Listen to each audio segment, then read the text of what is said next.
Good afternoon, everybody. Welcome back to SimTraX Broadcasting. It's Patrick coming to you live here from Atlanta Motor Speedway. Yes, we are not looking at the old school one, although we are running the Gen 4 car here tonight. We move on to the Super Speedway here, and this is going to be an interesting race.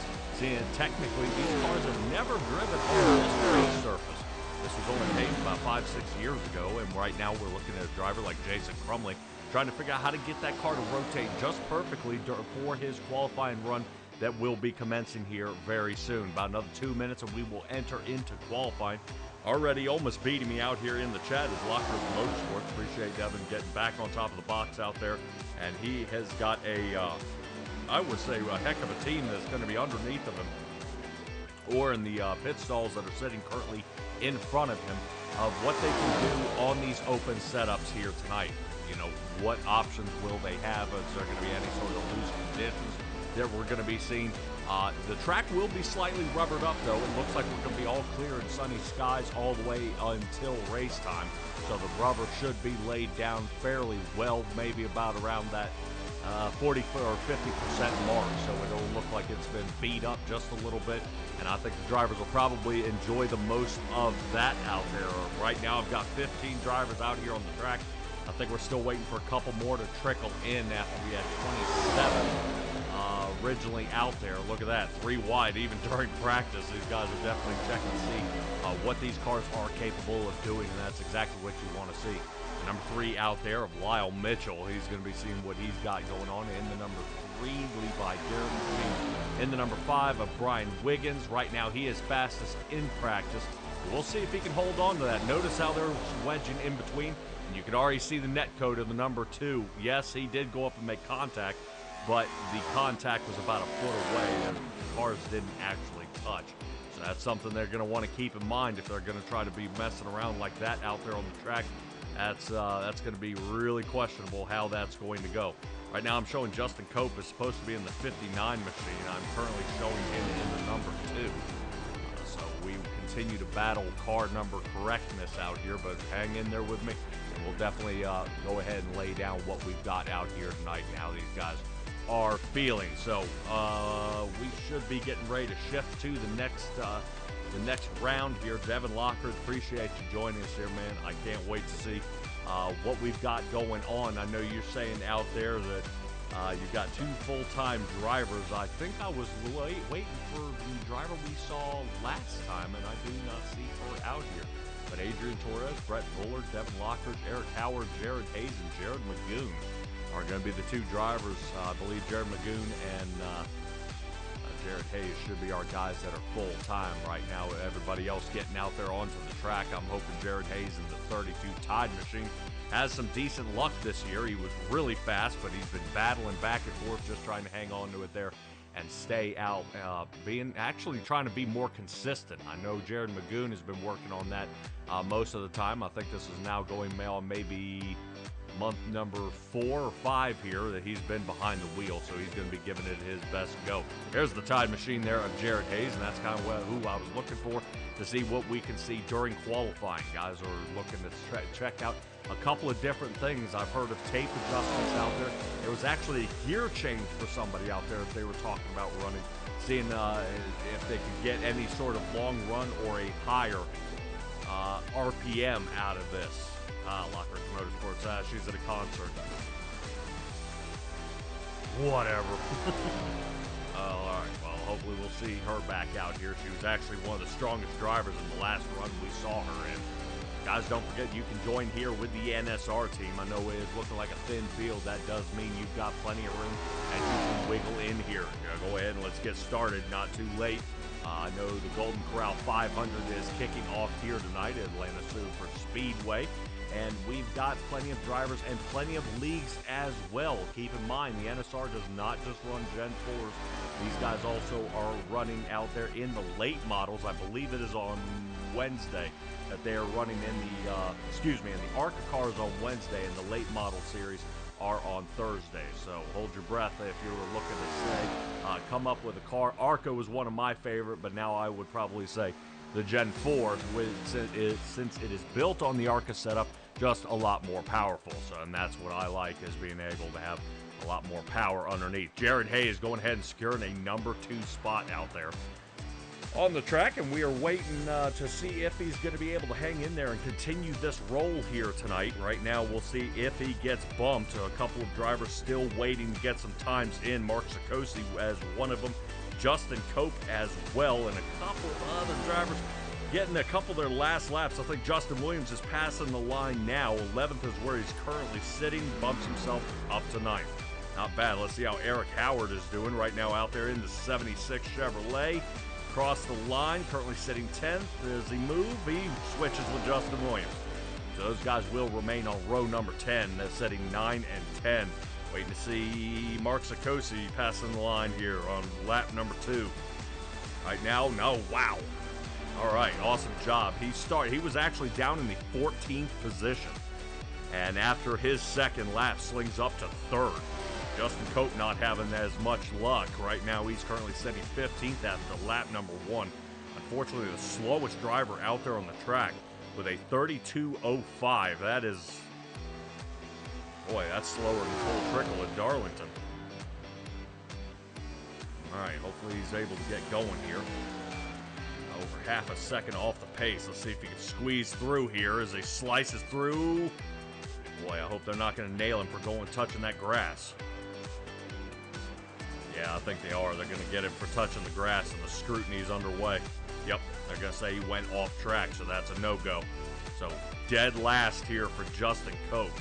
Any Cope fans out there, hang your head now. He's going to be looking to see if he can battle up to the front and see if he can get something going. Whew, okay, well, hopefully we'll be able to talk to Justin Cope here when we get him up in the booth and see kind of what all he is feeling here tonight. Now, definitely how that qualifying time went, he's not going to be happy. So we'll take a look here in just a moment at Justin Cope and see what all he has in mind here for tonight. I don't know if that setup went all sorts of wonky there. I do want to make sure he can tie up with his team here at the moment and get this underway. Atlanta Super Speedway, there's been a love-hate relationship between the drivers and the track. Some say it's a little more fun, some say it's a little more pack racing. Us here from the esports side, we're a little annoyed with the amount of netcode that has been popping up here at a track like this. Guys bouncing off the wall that actually haven't attached to the wall. Guys touching, and we saw that even during practice, that he had some wiggle room, but it ended up turning them anyway. So guys are going to really have to be careful when they get here to Atlanta and race around each other. How is this going to play out? Seeing I've only got 15 drivers, I expect this to be a very strung out race. These guys are going to be really stretching it out there and not having a whole lot of opportunity for some side-by-side racing. I'm hoping we will. Maybe we'll see a couple of guys falling off pace just a little bit. But we'll take a look at what our race is going to consist of here tonight. At 150 laps, these guys are going to be running on an 86-degree track temperature. That's going to be quality racing there for 100% fuel limit. Fortunately, they did pick up the amount of tires down there in pit. Originally, there is normally about, I think, 3 sets down in pit. This time we switched to getting 5, so they will have an ability to change more since the laps are getting longer. Moving on, that of course being no faster pairs in their open setup league. These guys are looking to have a great time here tonight and definitely work on their pit strategies. They've got to work on their teamwork. They've got to figure out how to get the speed and longevity out of this car and figure out how to make it all the way to the end. But like I said, fortunately, partly cloudy out there. So pretty clear weather here. No chance of rain or extremely high humidity. We're only at about 37, so that should be a-okay here for the Golden Corral 500. Right now, I do want to take a peek here at Justin Cope and see if we can get a little piece of advice here from him of what in the world happened during qualifying. Right now, I know he's kind of not real happy with what happened out there, and they have definitely kept me way out of the loop here, and we'll definitely find him. We'll try to hook him in here. Justin Cope, you got a copy on me here, buddy? All right, well, I'm going to go ahead and start poking and jabbing at you here. We watched your qualifying time. A little scrutiny for touching the grass there. How are we going to fight from the back line here off to the front? I like to call it a blessing in disguise. maybe I can stay on the triple. Or I'm Stay gonna out. be walking right into it. Yeah, well, this also means you got to push a little bit harder. Are you saying you see this race going side by side, or are we going to start single filing out here after about 8 to 10 laps? I don't know, man. Ever since they made us a super speedway, you know, they might go side by side for a good while. I haven't really raced this track that much since they reconfigured it, so I don't know how tire wear is gonna do. Yeah, it's not as bad. Even when we see them in the next gens, they don't seem to have that much trouble out there. Woo! As it looks like you're getting pushed around here. Oh, Justin! Well, blessing in disguise, I guess, is going to the backup car right now. Yeah. I would say, you know, how this track handles these cars and the way these guys move around out here, it's going to be a lot more difficult. I would say, yes, it may be some pack racing if we had somewhere around 25 drivers, but 15, I'm a little nervous of guys running away with this. We guys don't have Johnny Avila out here that won last season. You know, who's the biggest guy out there that everyone's kind of circling out there saying we need to figure out how to run this guy down? Yeah, we've got a few new guys this week, this new season, so it'll be interesting to see how it plays out. I haven't really raced around a bunch of these people.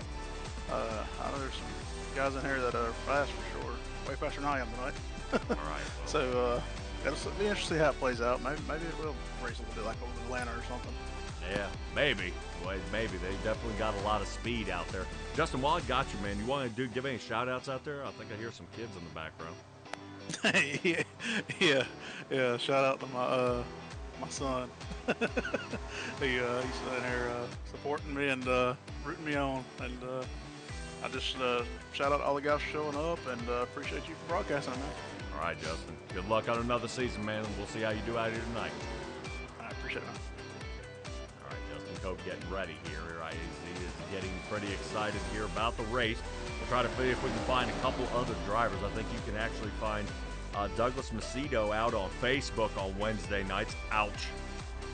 As I think Macedo goes ahead and kisses it right off the wall there. He'll be currently in the 73 here tonight. He likes going incognito mode and running with no numbers. So we'll see how he does here tonight. Maybe we can grab a hold of somebody who's a little tricky out there and try to switch it up a little bit. Jared Magoon, you got a copy on me here, buddy? Yes, sir. All right. Well, I would say that Devin Lockridge does tune in the broadcast, so don't badmouth him too much here. How's the race treating you out there tonight? Race trim smooth as can be. It's gorgeous. We're gonna have a great race.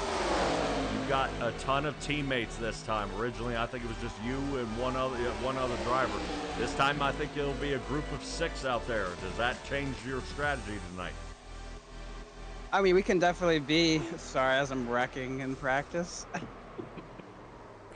We could definitely just split ourselves from any strategy and make it our race to win. Not give anybody else the chance. So. All right. Only 25 drivers I thought were supposed to be on the track. We're down to 15. This may go single file, so if we're not pack racing, what are we going to be worried about the most tonight?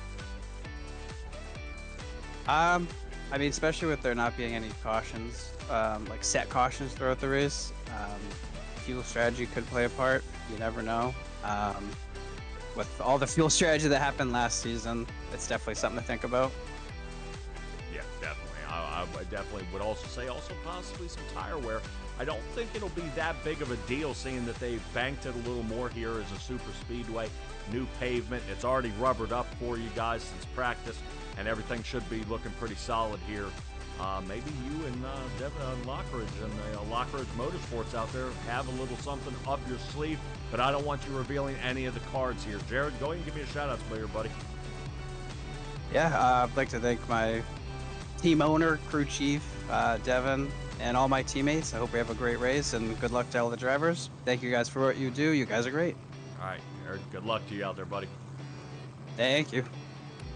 All right, we send Jared Magoon back packing as we talk to Jared. Jared Magoon, that's going to trip us up here just a little bit. As we were talking to our pole sitter out there, he's going to be looking to have an awesome race starting from the front. And I guarantee you, this is a definite turnaround. Whatever Devin Lockridge is doing, He is making it work. Let's take a look at our starting grid here for tonight as Jared Magoon and Jared Hayes. There's two right there. Two Devin Lockridge Motorsports cars sitting 1 and 2. We move back to Mark Sakosi and Adrian Torres sitting in 3 and 4. Wade Field starts the inside of row number 3 with Brian Wiggins to the outside. Wiggins in the 5 has had a lot of trouble last season and had to miss the back half of it. Glad to see him back out here. Maybe his attendance can turn up a little bit. Moving on, Jason Crumley, who sits 7th, with Lyle Mitchell there to his outside. Moving on to Brett Bullard, who's 9th. Eric Howard in the 76. We saw him out there during qualifying just a little bit as he starts in the 10th spot. I'm seeing Bullard falling off pace here a little bit. I don't know if he's already got some car trouble getting this one started. Maybe he gets caught back up here. Justin Williams will be starting 11th, and Daniel Lowe is sitting in 11 and 12. Moving on to our final few rows here as we find ourselves here with Anthony Mathis, Doug Macedo, and Justin Cope in the backfield. Right now, the number 12, Brett Bullard, going in, tucking out of the way. Let's go ahead and get this one started. Green flag underway. And appreciate us from 2 Bar Studios. Track day for veterans. Let's get her going.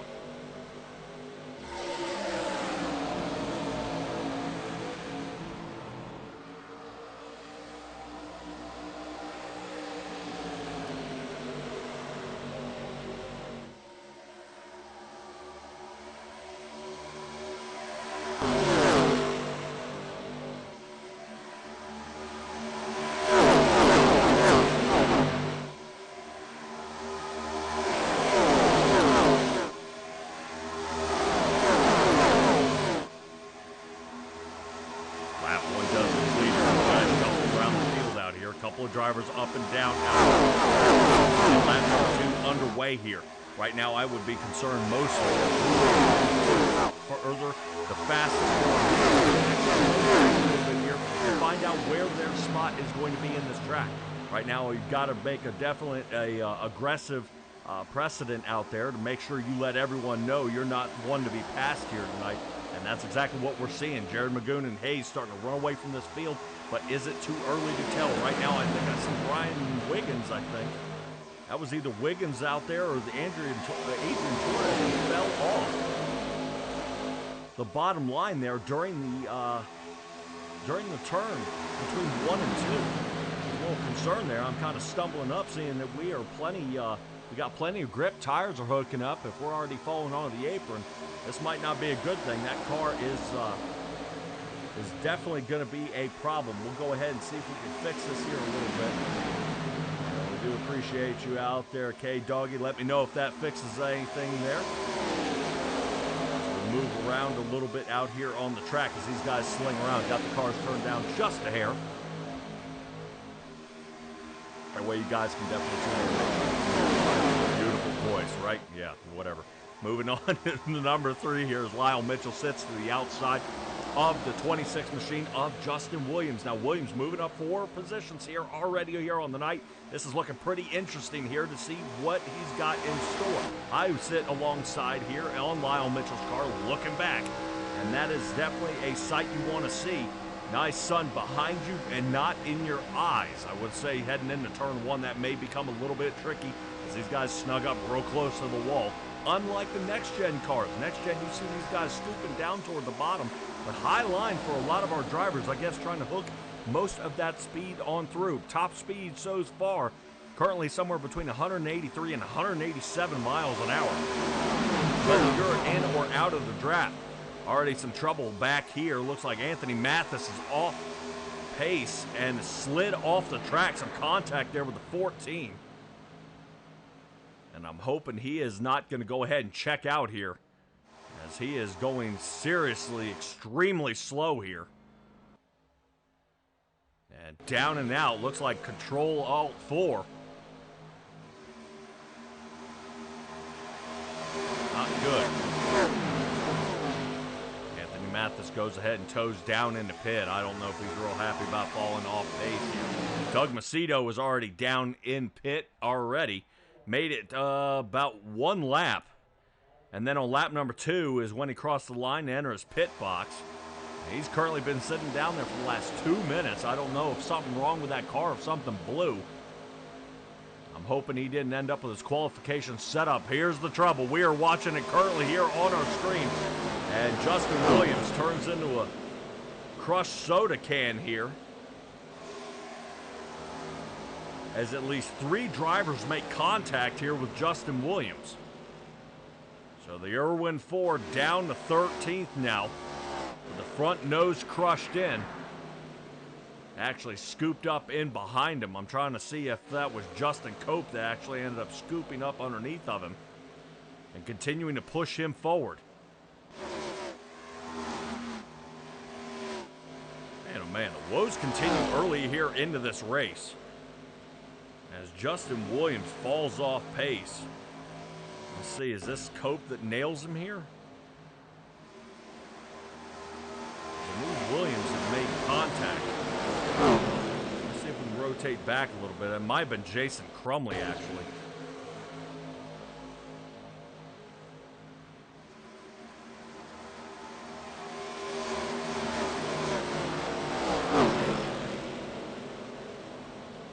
Nope, staying corrected. Justin Williams. Some contact up front. 25 there, Wade Fields. Alright, let's go ahead and get back to the race now. As lap number 11 is underway. Eric Howard, as we're taking a look at right now, 8 seconds off pace as Jared Magoon continues to lead the front of this pack. The pack is starting to spread out just a little bit here. Right now, that does leave us with a 1 and 2 positions. They haven't moved yet. Magoon and Hayes. Wiggins has moved up 3 to sit third. Lyle Mitchell is up to 4 from starting in 8th, and Sikosi drops out of 3rd place to hover in the top 5 out there in the junior car.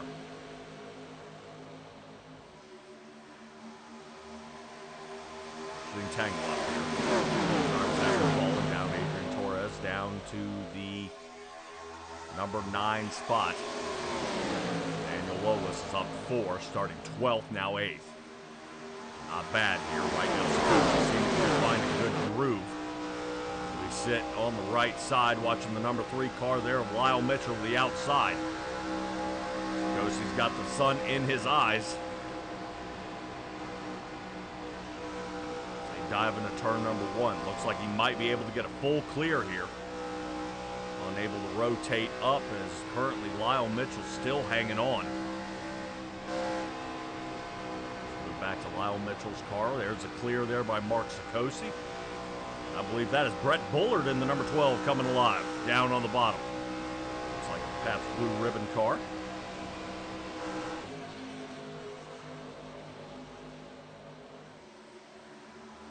Whoop. Move there by Lyle Mitchell. Correct that just a little bit, but with the iRacing net code out here at Atlanta Super Speedway, I don't blame him.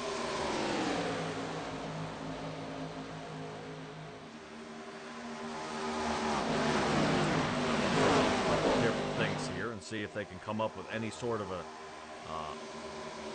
option here and see if they can change something around that is going to help these guys get up to some more speed. Right now, I see them pile driving right now to get up to the front. Right now, Brett Bullard has been on the move here for the last 3 or 4 laps. He's now up to 4th if he can clear Sikosi. Sikosi's still holding on to it, though. This is going to the battle currently for 4th. Number 15, 16 at the line. Magoon's still leading this one, but Hayes is taking a peek to the outside. We'll move up front if we start seeing there may be consideration of a pass. Sikosi still holding bottom line.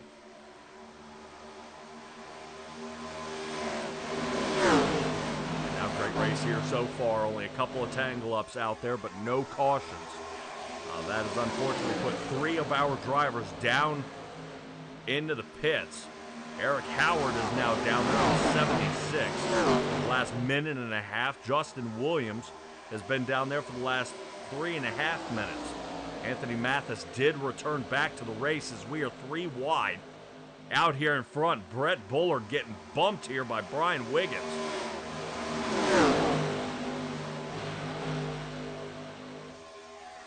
Awesome race here for the Golden Corral 500. The NSR kicking off their 2nd season here. in the Gen 4 cars. And that is a Brian Wiggins type fumble there. He rotates up the track and almost hooks the edge here of Brett Bullard. He slides through the turn. Great save.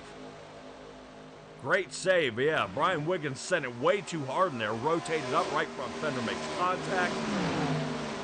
Wiggins able to keep his car down on the bottom as Bullard slides it around. Gets his 5th place gained here for the night, so he's going to be going to see if he can fight back against Mark Sakosi. As Sakosi is in the process of reeling down our guys from Devin Lockridge Motorsports. Right now, Jared Magoon, Hayes, and Sakosi back to their original qualifying positions here. Magoon is staying, oddly enough, yes, he's out in front, but he seems to be keeping pace, not as much fall off. Currently, some of these guys fall off already touching almost a second off pace or more. Currently, Jared Magoon is still sitting really about, I believe, I think half a second or 0.6 off his original best time out here tonight. So he is actually coasting out front. That is working perfectly for him, especially longevity-wise. Fresh air makes the difference for the 99 as it continues to lead this race.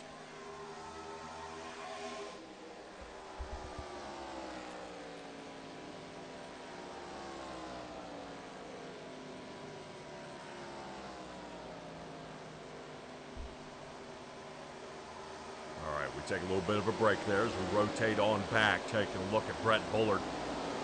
Back again to Mark Sakosi. Sakosi to the outside. Great run here by Brett Bullard. I am impressed right now at the speed this car is getting. Not quite sure why he was able to qualify outside the top 5. But maybe one of those ones guys have a race set up and some have a qualifying setup. And he went ahead and qualified in the race setup, and right now we are seeing true speed as currently Brett Bullard, Pabst Blue Ribbon car, continuing to move forward.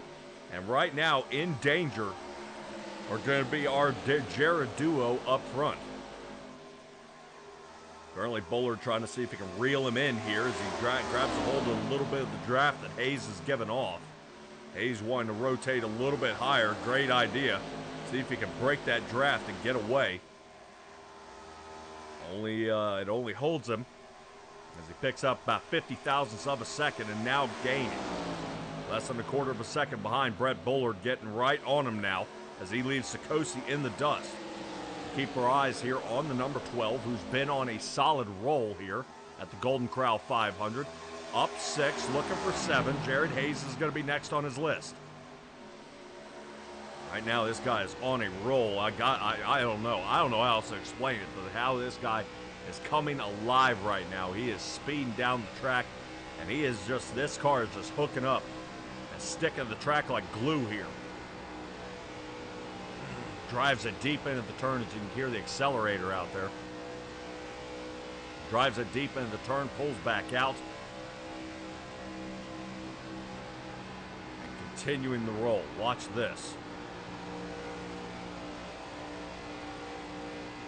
Yeah, right now he is about 90 to 100% on the throttle.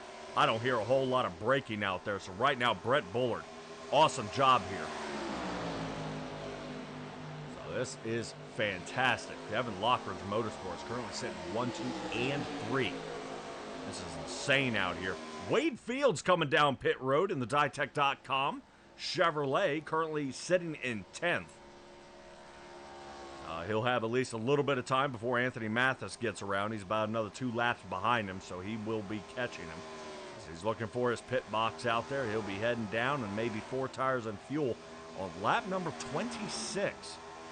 Seems a little early out there, but maybe he's trying to switch it up a little bit as the 25 car is just not working for him very well. So Anthony Mathis is currently sitting in 11th for Extreme Motorsports out there. Daniel Lolis is doing a bit better, though, as Lolis is currently sitting in 7th. That team already on the back foot here to start their opening race here of season number 2 with the Gen 4 cars in the NSR series. Guys, don't forget there is plenty of time to join up. Find them on Facebook. There are plenty of admins here as well. Justin Cope, Devin Lockridge, Mark Sikosi. One of these guys will get you locked in. Tell them what series you want. You can try all three, figure out which one works the best for you.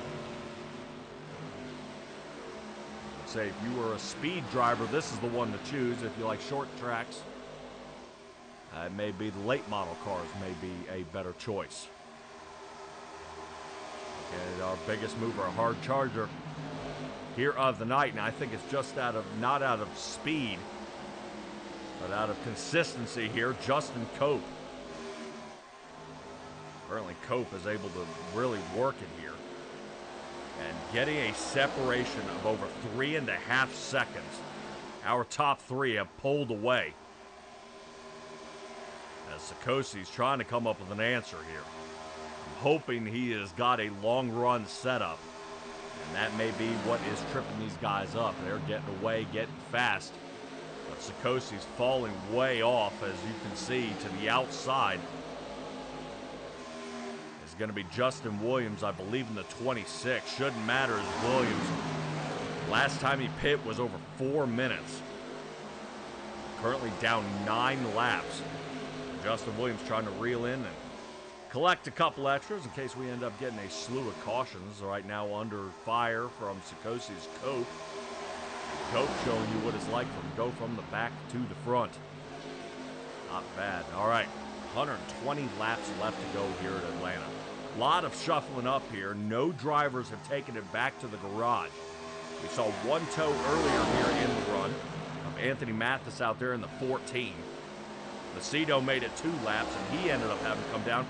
3 wide is Cope. Watching the 25 machine of Wade Fields send it. I gotta say, right now, Wade Fields driving really reckless out there. And that was a daring move that he was able to sling through. Fortunately, no contact made by anybody. Unfortunately, that does put Justin Cope down to 6th for the race line that he had to change. Now watch Cope. He's going to see if he can work the bottom here. Got a little bit of blinking from the 97 of Daniel Lolis here.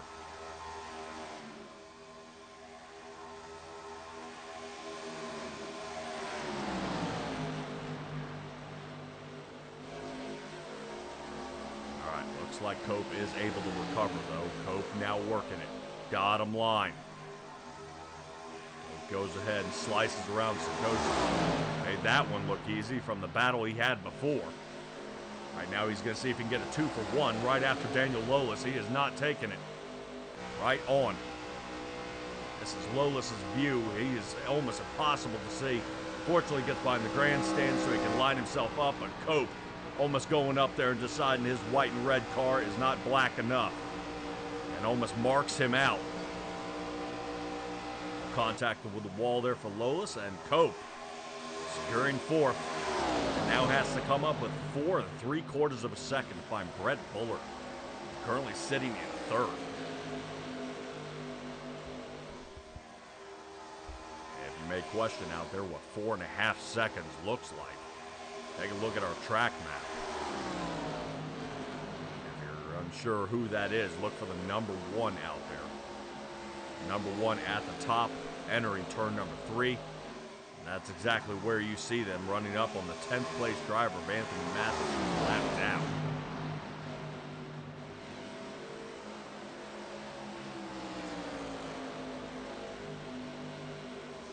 They have a lot of distance to make up here.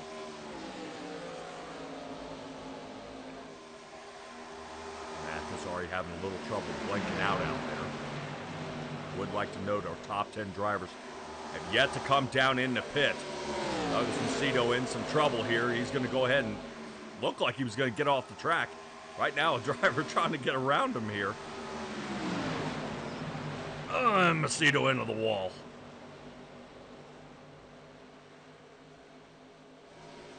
All right, Macedo is not in last. Justin Williams looking to catch him here. He is currently trying to run him down. Right now he's about 3/4 of a lap behind him. Aceto's been running some really rough laps out there, about 6 seconds slower than everybody else out there on the field. Justin Williams may have a chance to go out there and grab a hold of him. Let's check back in on Lolis here and Sikosi. Sikosi only got him barely. Definitely a change up here. Justin Cope, it looks like he had some trouble out there with the number 16 as Adrian Torres moves up. Moves up to 4th. That should give Devin Lockridge a 1, 2, 3, 4 here. And I've got to say, if Lockridge Motorsports can keep this up, these guys may be commanding this year. And they may be starting to get in lockstep out there. I guarantee you that is exactly what Devin Lockridge would love to see. I think even, you know, Roger Penske and Joe Gibbs Racing, they'd love to see that too when you start coming away with all podium positions and all your cars in the front undamaged. That's exactly what you want to see out there. That means sponsorship pay.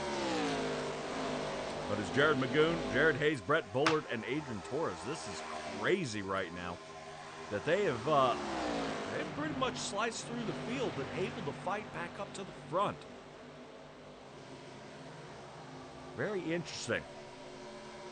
So the Golden Corral 500 is only on lap number 39 of 150 laps.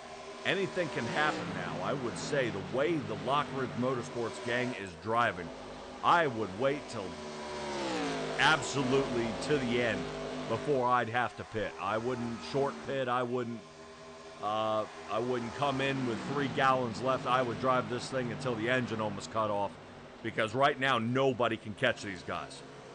I mean, although Adrian Torres is currently sitting in 4th place, is still 6.5 seconds off our top 3 guys. And Brett Bullard was able to get up there just in time before they started really pulling away. I think they were only ahead by about 1.5 seconds. And it's very interesting to see that last season they couldn't seem to hang on. This race, they are leaving the field. And in a really big way. I mean, from Adrian Torres to Jared Magoon, we're at 7.5 seconds. Whatever this guy is doing, trail braking wise, this is fantastic. And I guarantee you now, knowing, you know, that these are all teammates, they're going to let Magoon lead for a good while and enjoy his time out there. Lockridge can kind of chuckle a little bit as he sits on top of the pit box, looking at how his race and his drivers are doing here tonight, leaving only 8 drivers here on the lead lap. But something happened out there to Adrian Torres, dropping down to the 8th spot. I think some contact with the wall out there from Torres.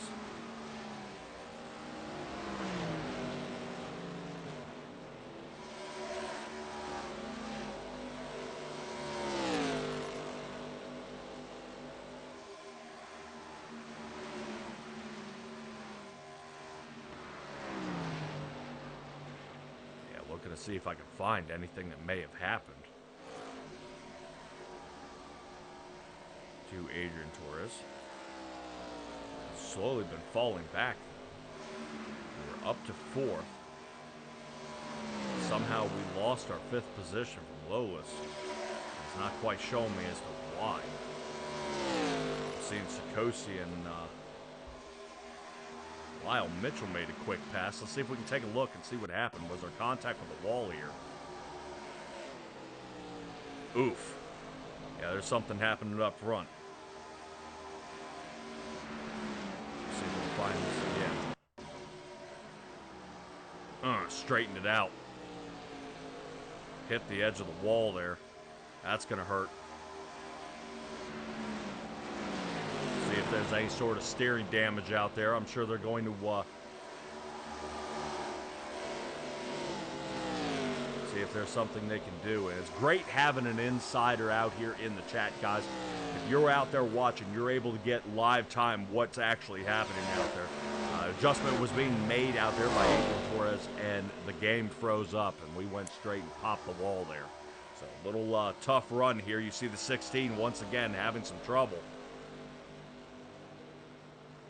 We are still fighting that car. See if we can find something. Maybe there it is. A little bit of our drone footage there. You do see the right front damage here to the 16. I would probably say if we are willing to come down pit road soon for Torres to get that repair fixed, I would not want to wait any more time. Let's get back live time here. Jared Hayes has taken over the lead. Jared Magoon has dropped down to third.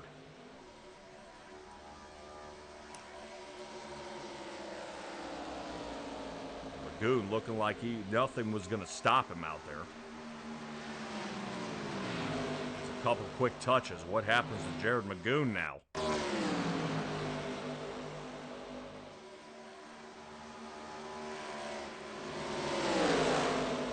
Like a fade up on the wall there, just decent run, and Magoon may be tipping off. And going ahead and letting the rest of these guys lead for a little bit, maybe for a little fuel strategy. So Magoon now going to be following Hayes and Bullard here for 1, 2, and 3. Cope 9.5 seconds off. And he is way back there. As we are coming up on the 1/3 mark of our race here. A couple of guys are shuffling around out there, seeing if they got just a little more power. Now, my biggest question right now, what is the adjustment that you can make to change what you're doing here tonight? And it all bases off how your race has been run. Jared Magoon was running fantastic. I probably wouldn't change a thing. We're taking a look at some of that track temperature out there, of what they've got going on, 84 degrees.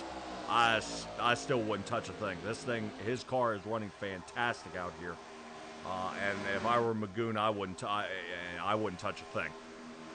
I absolutely would not touch a thing. Even from Magoon's rear bumper, 10 seconds is what we're looking at from the to the front bumper of Justin Cope. I mean, this is crazy. The amount of speed and how far out these guys are getting. Most of our pit stops are taken somewhere in and out of pit lane about a minute. So if you want to keep in mind, if we're talking about a minute here, these guys could come down into pit road, make it back out onto the field before Wade Fields could catch him in 9th place. So that does give you an idea of 4 tires and fuel and back out on the track before Wade Fields could even get a lap back. So that's going to be tough, especially for the rest of this field. We saw a lot of this from the Avila team out there and how those guys were doing and kind of overtaking out there. But I knew there was some rivalries, some spats that went on out there, and a lot of concern for the other drivers out there when they were creating that sort of problem out there. But definitely we are keeping an eye here on Jared Magoon as he sits in third. And something to keep in mind, I thought our fuel window was going to be somewhere about 46 laps. We are now up to 52. Not seem to be changing at all. These guys are stretching it out as far as they can. First driver going to the garage is going to be Anthony Mathis. Down and out he goes. So one driver from Extreme Motorsports has thrown in the towel.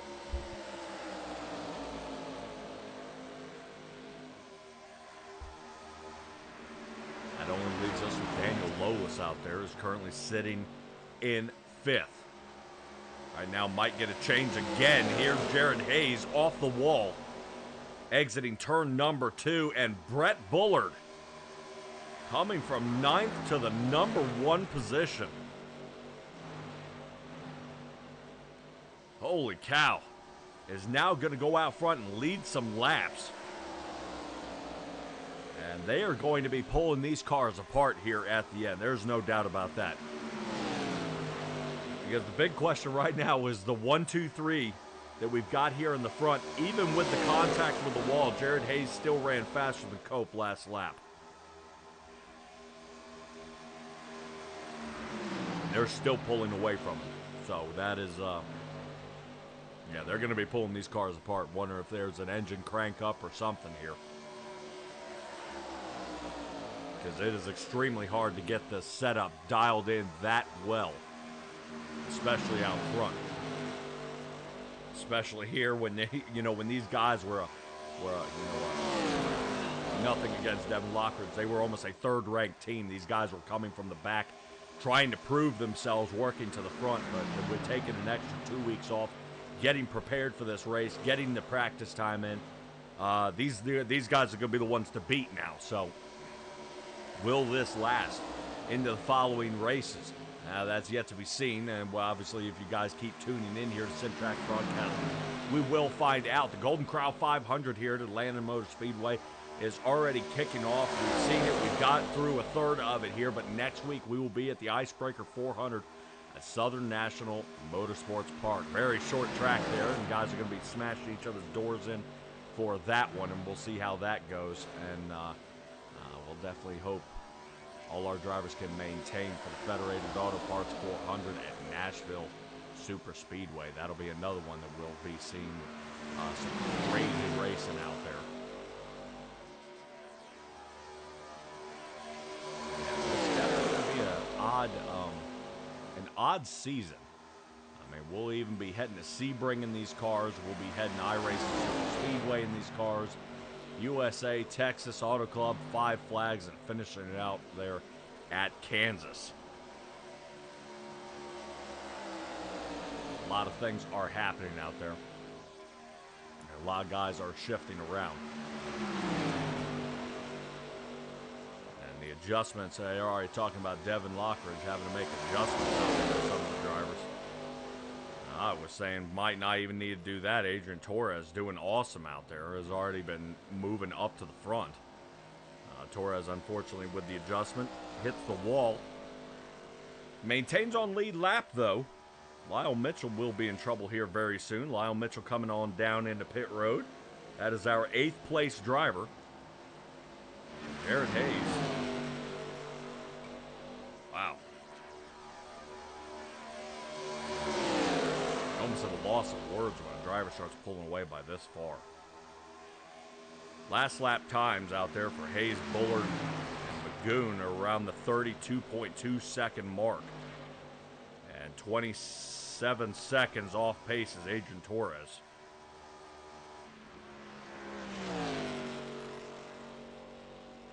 So we are in some danger, possibly getting ready to go a lap down here if this continues. Looking back of Adrian Torres' car, that is the 3 back there, his little Specs. We are 60 laps into this one. Lyle Mitchell comes down in the pit.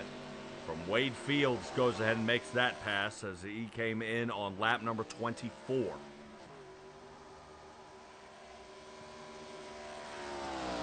Great pit stop time out there by Lyle Mitchell, 25.42 seconds.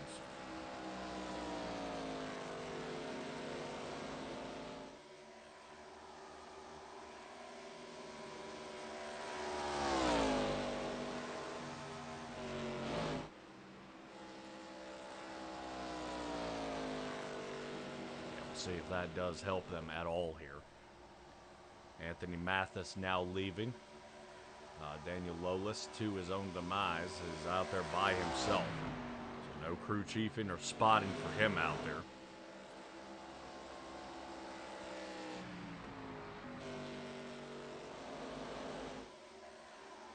All right, leaders are catching up here.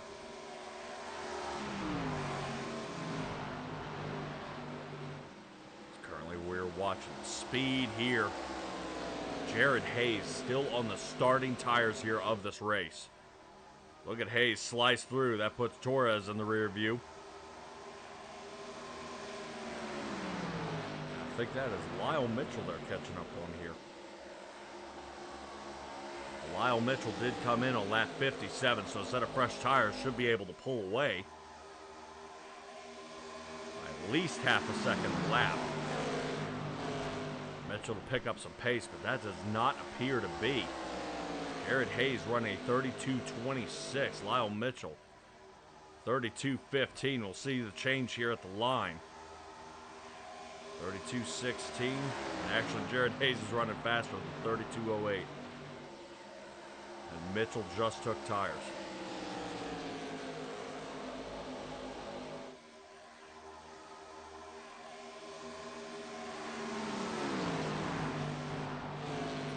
Interesting line that we're seeing from Lyle Mitchell, though. Not getting to the top line and sweeping down.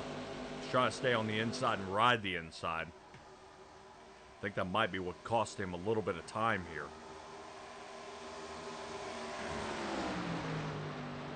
Something tells me there's going to be a protest out there for such long races with these guys being able to go 63, 64 laps here without pitting. And even without the pitting, we are up to 150, and the top 6 drivers are on the lead lap. So you want to talk about heartbreaking, especially less than halfway into this race. And over 50% of the field is a lap down. And they are still keeping pace with guys that have taken tires. So, yeah, whatever Devin Lockridge has done to these cars and helped with the setup here, or whatever they've done, these cars have 180'd out there. And these are going to be the cars to beat. I was seeing how Avila and Cody Porter last season. I would say that I'd put them up against these guys right now. And that might be something to see.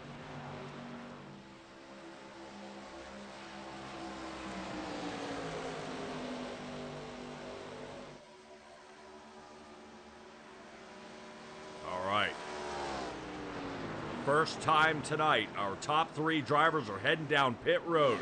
Jared Hayes, Brett Bullard, Jared Magoon, 1, 2, and 3. Does Sikosi stay out? It looks like he's considering it. And Sikosi may be able to go out there and get him a lead lap. These guys drawing the line, coming on down into pit road. I don't blame them. Let's do it now. Boy, it looks like Torres' car is dog tracking bad. Car is cocked to the side. Looks like the 16's having to correct the steering. Right now, if I were Torres, spend the extra time, get that car fixed. We got a lot more race left to go. This, unfortunately, will not get them to the end. We'll keep an eye out there on Sikosi and see how long he can make it on fuel. And figure out if he's going to try to one-stop this track. He would need to make it past lap 75? 75 or around 78. That way he has extra fuel in case there's a caution that were to happen out here. So Sikosi having to be super careful out there. Only him and Cope are the only ones who have yet to pit. Looking to see if anybody else has considered. Jason Crumley did come down to lap number 16. Douglas Macedo out there, currently sitting 14th. He's pit twice here tonight, as well as Eric Howard pit twice. So some of these guys using the advantage of having the extra sets of tires down there in pit. Right now, drivers like Mark Sikosi not showing any signs of slowing down. Justin Cope is slowing down, though. Right now, it's dropping down to a 34.4 second time. That is 2.5 seconds slower than his counterpart of Sikosi. I wonder if he got caught up there with Macedo making the pass. And that does drop him off. Picks up the time. Now he's half a second faster than Sikosi as he gets around Macedo. So you see Macedo doing a little bit of wiggling back there. He's having some trouble holding on to this track. Jared Hayes, Bullard, and Magoon are going to be looking to return back to the lead here. Once Sikosi, Cope come on down into pit road. Checking in on Cope to see if there's any right front damage to the number 2 of that car. I don't hear anything from his crew chief out there if there's anything going on.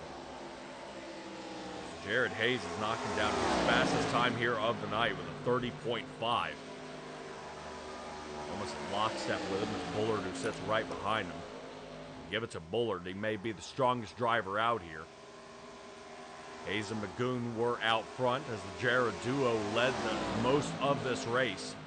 And then Bullard came from way out of nowhere and was able to come up with that sort of speed. But look how they passed the 25 here. They put Wade Fields behind them again.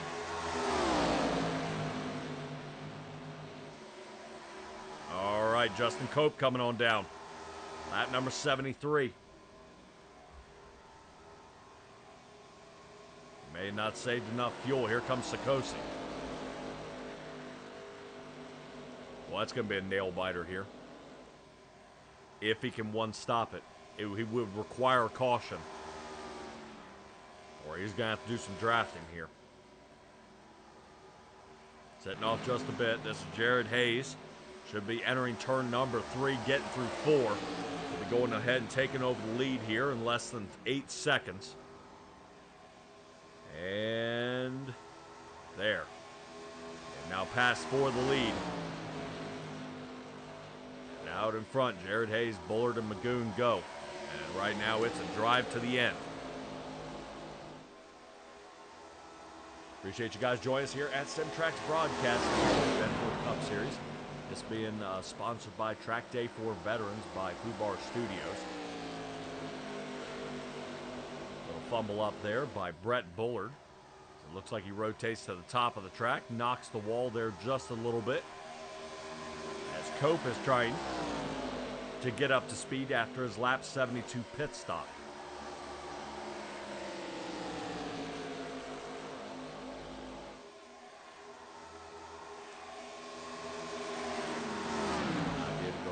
Check out our Food Bar Studios driver out there of Douglas Macedo. Check out on Wednesdays, as I believe he is broadcasting the series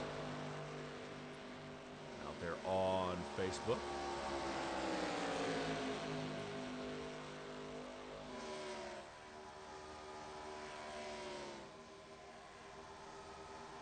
Yep. We definitely support Macedo.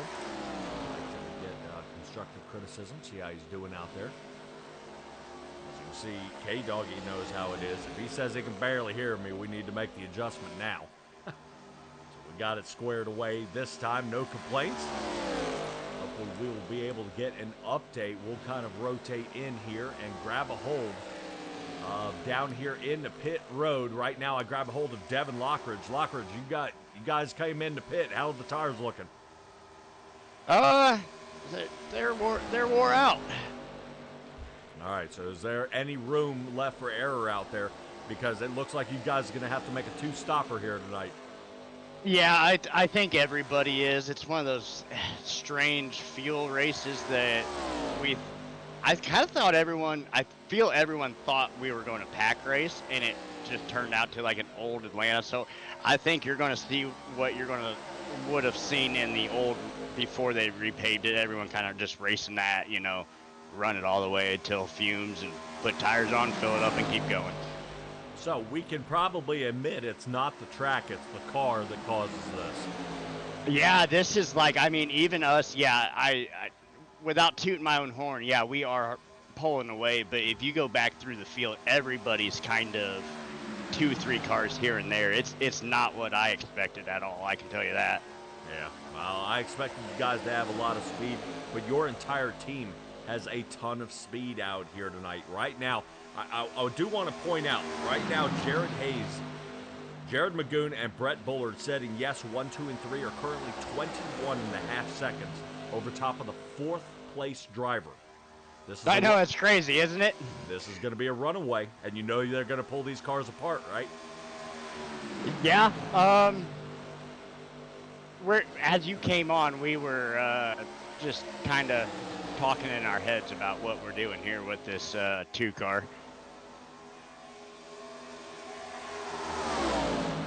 With Cope there on the outside. Yeah, I did. Yeah, I got you. I don't know if we lost connection, but yeah, right before you came and got us, we were kind of deciding what we wanted to do with the 2-car, without trying to split everybody up. But it is it's interesting. Yeah, a lot of things are happening out there on the track, and especially when it comes to strategies out there. I would say you guys may not ride it out till 140 and then pit. You guys might try to. Yeah, it's like I said, with the fuel mileage these cars are getting right now. Like I said, if we would have been pack racing, we would have been running half throttle. So I'm scratching my head. I got a headache right now. I hope we just got some horsepower and we just run away with this thing. That's what I'm hoping. Well, as much speed as you guys put between you and the rest of the field, maybe you can make another 4-tire stop and fuel before anybody catches up to pit road. Devin Lockridge, I know you got a lot going on, buddy. I appreciate you talking to me, and we'll send you back up to the team. Yeah, absolutely. Thanks, guys. All right, Devin Lockridge out there saying where they figuring out what to do with the 2-car and what they mean by do they work with him or do they leave him, and being able to have that kind of strategy and choose what you want to do is really something. I guarantee you right now, Cope would love to be able to grab a hold of these guys and pass them, but look at that. That turn right there just left him by 0.3 of a second through that turn. I guess the call has been made. They said leave him. So Cope currently is trying to chase him, and he is desperately trying to hang on. Running out of time is Cope. We sit alongside with Cope in the Rusty Wallace machine. You see Cope send it in there, but right about mid-turn to exit is where the front 3 pull away. Boy, Cope just trying to hang on here. You see the definite race line there as we tune in. Fighting that wheel, although repaved, still a rough feeling. Guarantee it's nice and smooth at 45 miles an hour, but not at 180. All right, Cope being able to catch back up to this pack and not let them get away. Although Hayes is still getting away, though. He's out there still by over a quarter of a second. Out in front of Cope here.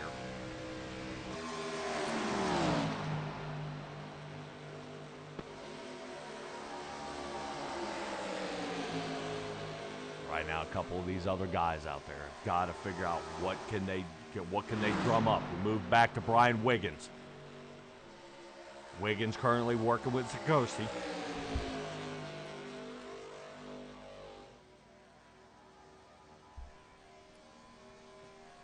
And our lap 24 driver coming on down. Wade Fields in the 25dietech.com machine. He's currently hovering in 10th as Sikosi and Brian Wiggins get around him. He'll be coming down for 4 tires and fuel. I'll say if Wade Fields can play his cards right, he will not have to pit again. That might behoove him to try to take care of those tires and that fuel. Maybe Wade Fields can bring it to the end. So I would say take a look that if Sikosi is looking at as an admin of this league, the owner, that he kind of look at the big picture. Yes, we have a ton of laps here, 150, but it's the car that's spreading these guys apart. And they like the pack racing, they like the ability to pass, but it looks like it is going to be all Lockridge Motorsports here tonight. And there won't be any pack racing. I kind of figured we were going to be single file out there, the old school way, regardless of the pavement. So, awesome job here. Oh, lap number 88 is underway. He's still leading it. Goon right behind him. We'll see if anybody gets any bonus points or who led the most out there. Right now, Hayes is saying he wants it. As Goon hangs back just a hair. Yeah, this is as bad as Cody Porter and Johnny Avila. Those guys drove away 5-6 seconds in run field, and they're doing just the same. But 23.5, that's something different. These cars will be pulled apart. They'll be making dang sure that these cars are within spec out there. As this is way, way, way faster than what they're used to here. This is crazy. Right now, a ton of speed out there from the NSR Gen 4 Cup Series. This is obviously an open setup league. Try to make sure I remind you guys that it is an open setup league, not fixed. Fixed would have everybody on the same playing field, so you can see who has dialed this car in and almost to perfection here. As these keep going. Ooh, a little blink out there by Brett Bullard. I want to watch it there. And now Adrian Torres, you see Adrian Torres was able to get onto the, right behind him, sitting 1, 2, 3, and 4, and one little fumble there and smacking into the wall has caused Adrian Torres to fall way, way back here. A lap down, sitting in 6th. And is in the process of going down, I believe, a 2nd lap. Let's see if we can find Adrian Torres there. There we are. That's heading down the backstretch now. Torres looking back. Those are the leaders exiting 2.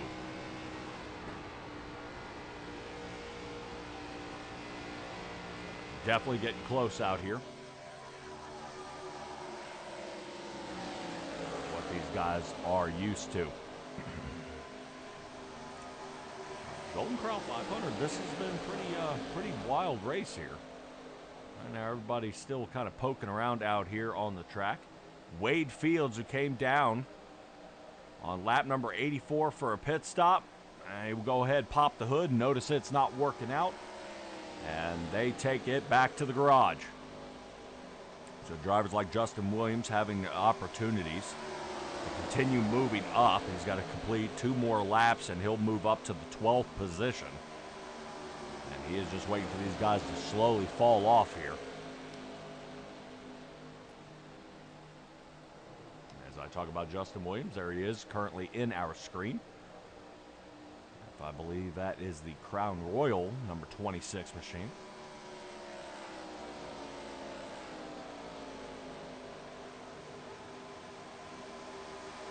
Good clutch of drivers here, though. Got plenty of stuff happening right here. Take a look right now. Justin Williams is looking like he's 5 minutes from catching the leaders, but still continuing to charge forward. He can make the race his own as he's chasing behind Jason Crumley.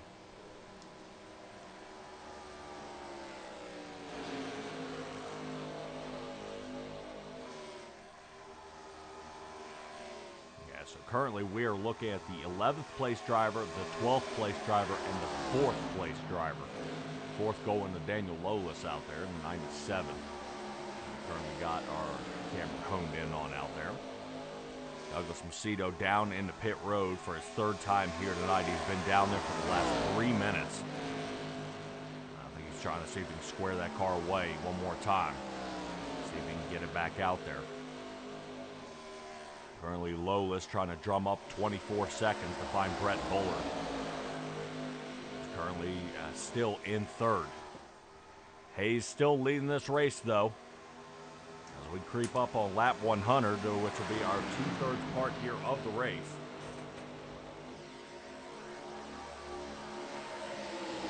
This race being pretty uneventful out there, seeing how strung out they are. Fortunately, next race, that will not be the case as we squeeze these guys together on a very, very short track.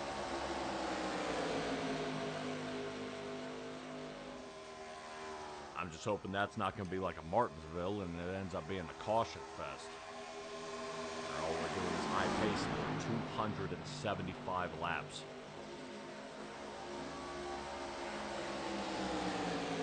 Definitely a grueling race that we'll see out there. Gen 4 is on iRacing Speedway. Never heard of it. I think that's about a 3.5 mile track. These guys will go 5, 6 wide out there, and I would probably say those cars are going to be built for nothing but speed. I don't think there'll be any drafting there either. Most of these stronger cars, or these cars earlier in the era, were not based on having to follow each other out there.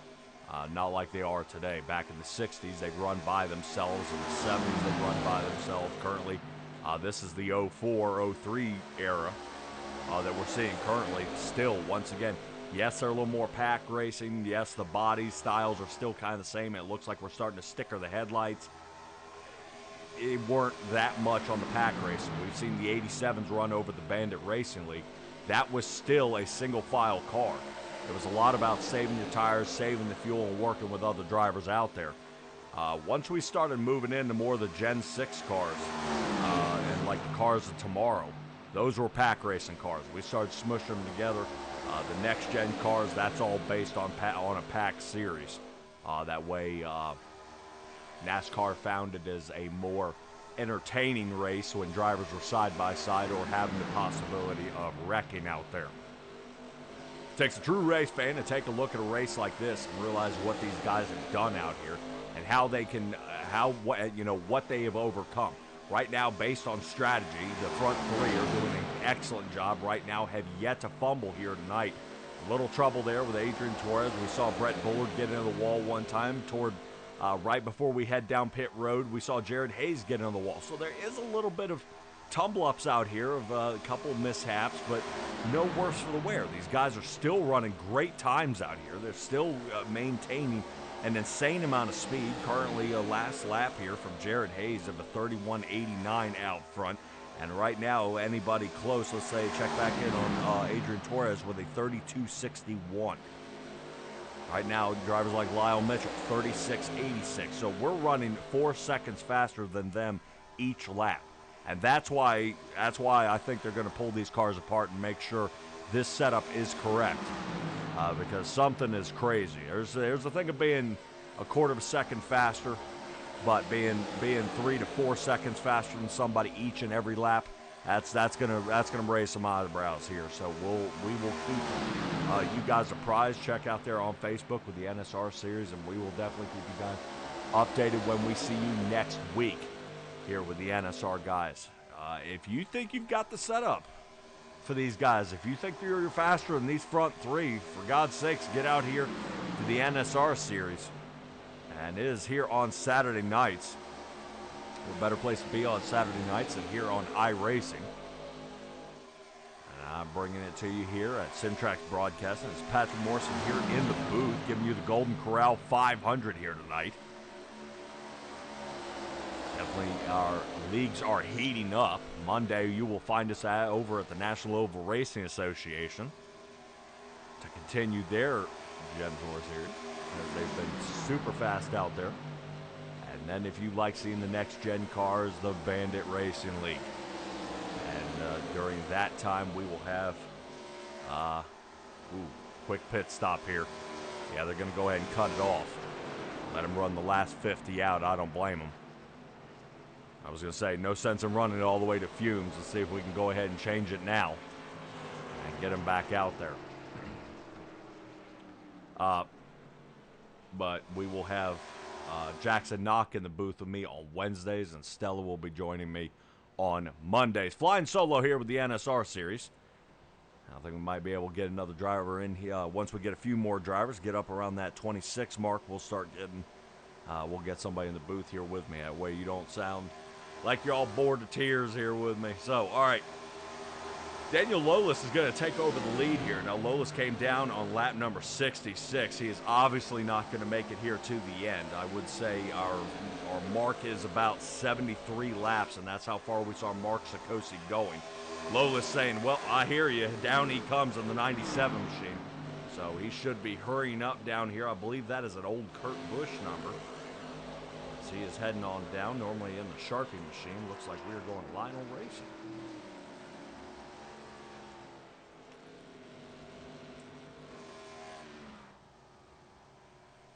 Quick pit stop here. Normally I recommend that these guys stay on the outside lane as we're waiting for Adrian Torres to get out there. On Torres. All right.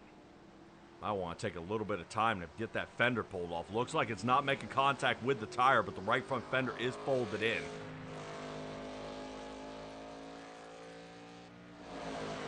After a hard shot we saw with that wall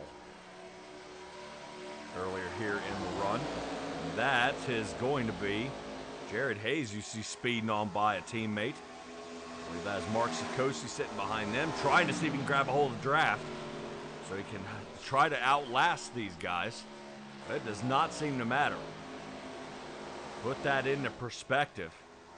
As Hayes, Bullard, and Magoon came down, and look at the times, 4 tires and fuel, back out onto the track before Sikosi could catch him. And Sikosi's still down a lap. Yeah, these cars are going to be in pieces. I think they're going to be weighing the nuts and bolts at this point, figuring out the titanium or not. Justin Cope does hold our lead. We'll take a look here. Right now, Cope and Jared Hayes. The separation between these two are 14.5 seconds. We'll take a peek here. After a little while, maybe a lap 115, and we will keep you guys apprised of that number. As they cross the line, Cope is now down to 13.5. It may be less than that.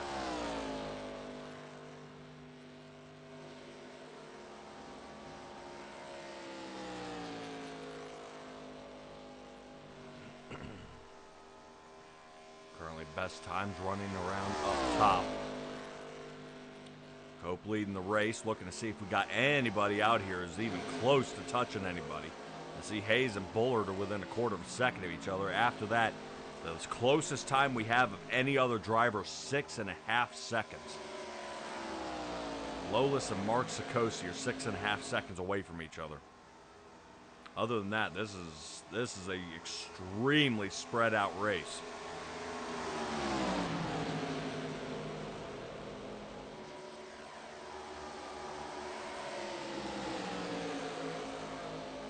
Some of the clumps of these drivers. That is actually Lolis going down a lap there. That's going to leave the top four.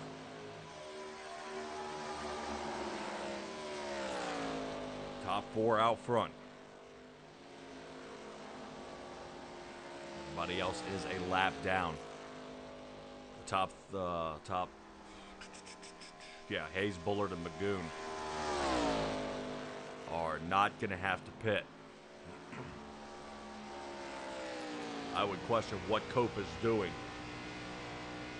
to see if he can outlast these guys. Is he clutching? Is he cutting the engine off? Is he doing anything to save fuel?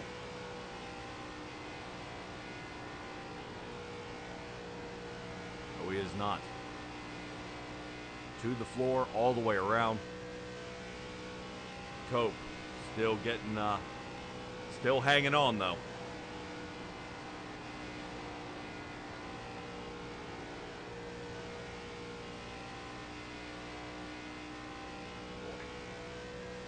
What an interesting race. We've kind of taken a look at how this race has come about and the way these guys have been out there, the way the strategies have changed.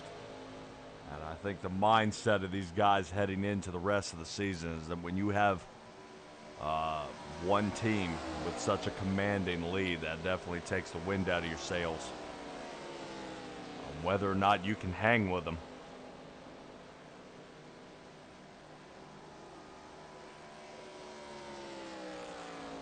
But working as a team and under the tutelage out there of Devin Lockridge Motorsports, these guys have definitely been able to do something. Looking here at lap 115, breaking under 6 seconds now, is Jared Hayes. He's taken that lead and cut it over half. As they're running Justin Cope down, who is our leader for now. Hayes will be catching him very, very soon as they got a line of 4 cars. 97 allowed to play along. Daniel Lolis sits behind. Gets a little bit out of line there from behind Jared Magoon.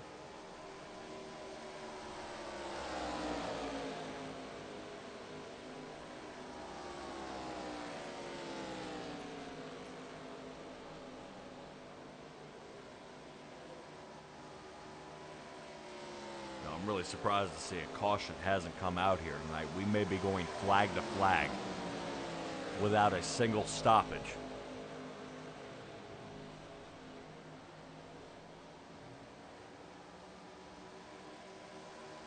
Let's check in on Jason Crumley. Crumley in trouble. This should be, right now, Eric Howard looking for the pass. This is the battle for 9th. And finished.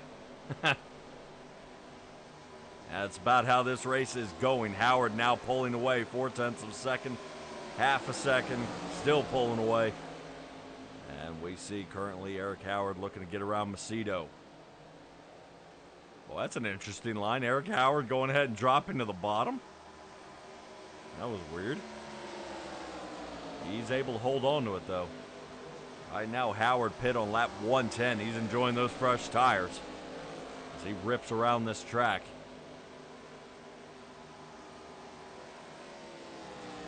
Let's check in on Hayes. Hayes only about 2.5 seconds off Cope. So we hop on top of the Tide machine. There he is. Barely see him along that green wall where Justin Cope is. Obviously, it's probably much easier to look off the back of Cope and find the orange car. Yep, there he is. Right now, Cope is under 2 seconds. Yep, so the end is near here for Cope's lead. He's just going in and ticking off as many as he can. We've got just about 31 laps left to go in this bout. I would question whether Hayes, Bullard, or Magoon will come away with the win. We don't want to call the race yet. There could still be an issue. There could still be a caution. There could still be a spin out as we see Jason Crumley lining up for pit road down there. Everybody being super safe heading into pits, entering turn number 3. I have seen him dive in on coming off turn 4. And it gets very, very sketchy coming to that cone. They are watching that speed. All right, there's Cope to the inside, and Jared Hayes is overtaking the lead. Oh, Cope with the fade up. Oh, no, Jared Magoon. So I call it here, and I say best not to. Our first caution here of the night, Jared Magoon gets pinched by Justin Cope. But And you pushed up the track. I'm talking about getting ran over from behind.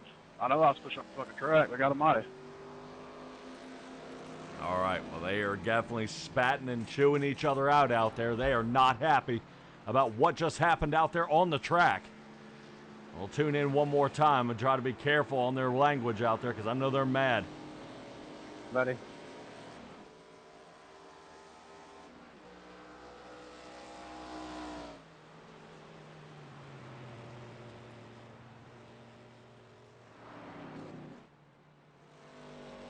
Wow.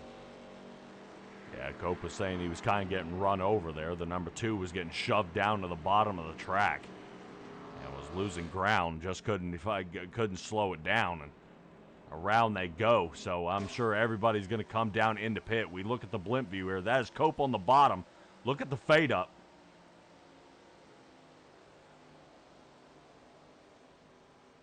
Ow. Is that Justin Williams on the wall?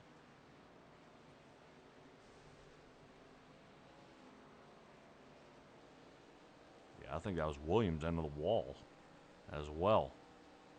See if we can see it from back here where Williams is. Yeah, right here. I think this is what confused me. Look how fast the number 2's fading up.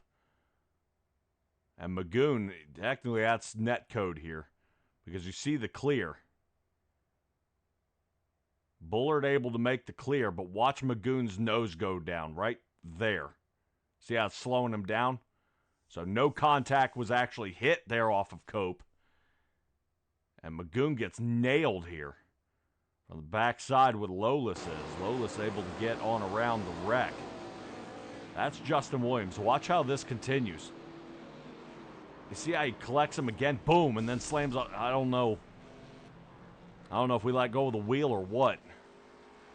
We'll take one more look at it here from Magoon.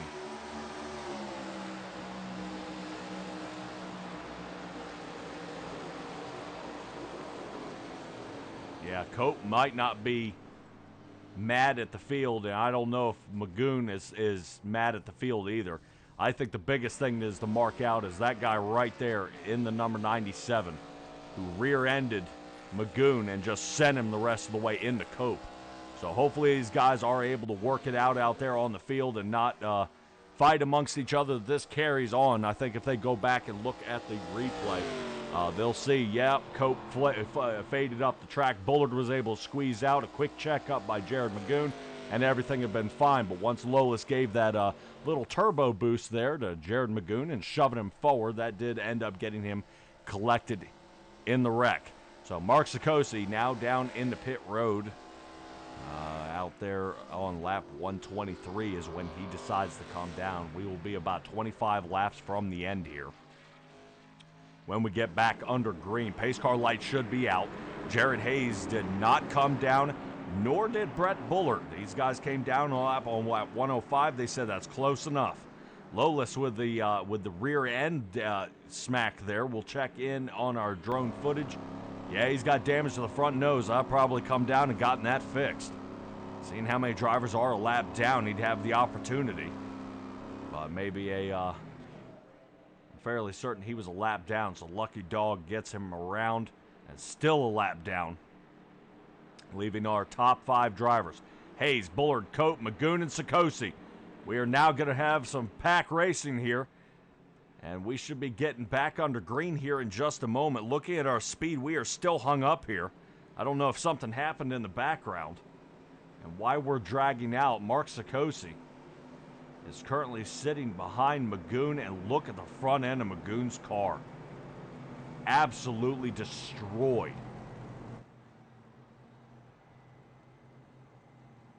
Holy cow. Yeah, we hadn't been able to get a chance to get up there and take a look at the 99. I think he'd probably be pretty happy if he can get at least a top 5, or excuse me, into the podium position. He's only got to get around Justin Cope, which, if I'm not mistaken, finding Cope out there. Cope's dealing with damage of his own. So they extend this caution out. This looks like maybe trying to save fuel. That's going to give him 2 more laps around. Hey, now might be the time to come down. I think Lolis will be working his way down in the pit. Yep, he's going to try to fix some of that damage, hopefully. Hopefully the 9 doesn't change his mind here. He's out of line. And the only reason I bring that up is if the 9 decides to come down, everybody passing him will get black flagged. He did not pick the commitment cone. So coming on down they go. Hayes, Bullard, and Cope.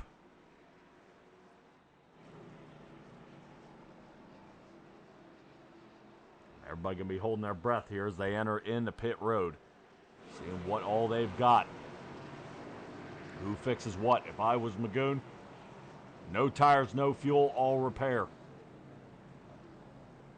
Does not want to risk this. Got to get that car squared away. As he sits in that number 1 spot, it might be putting tires on, though. I see the car lifting up. Yep.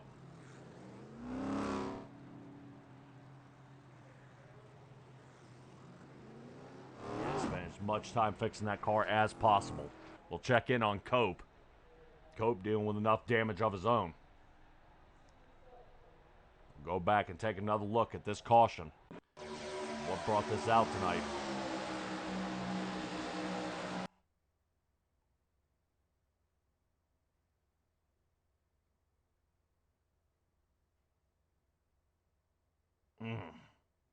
Cope actually comes off the ground into the fence and back onto his tires.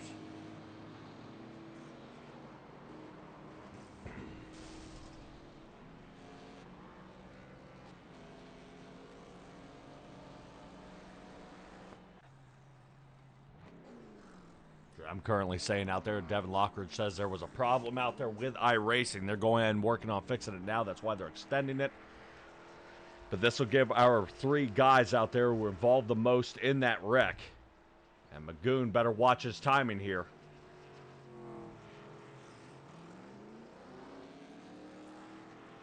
Looks like he makes it out just in time. So you can see the pace car sitting behind him. Still a ton of damage here. Still a ton of damage. Almost looks like almost nothing got fixed there on Magoon. Cope seems to be in a little better shape, especially with the severity of his wreck. Actually, doesn't seem to be too bad. Everything seems a little more cosmetic. That's crazy. Checking back in on Lolis here. Lolis got to hurry up. As our driver's Jared Hayes currently crossing over the halfway point in the backstretch.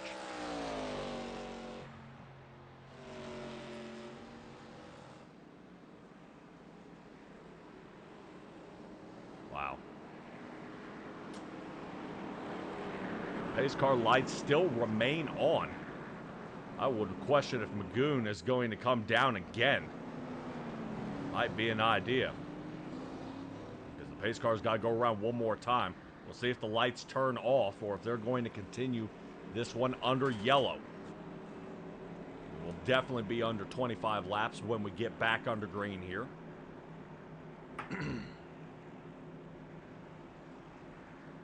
Apparently the front three know where they're supposed to be.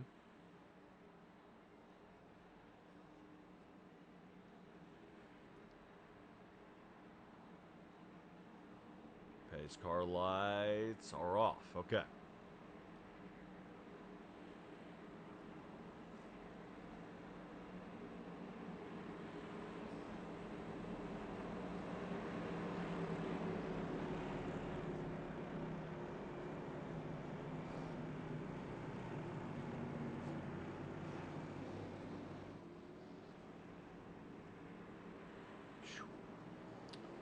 All right, the Golden Corral 500 gets its first caution here tonight. Our first tangle up when it comes to a caution has to be extended.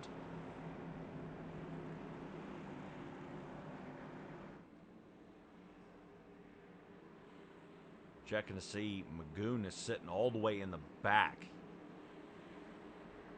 behind all the lapped cars.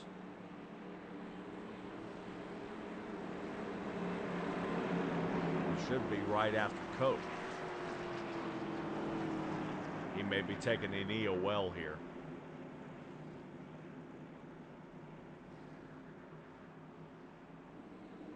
And getting back at it. Taking a look. Number 3 of Lyle Mitchell looks like back to the garage.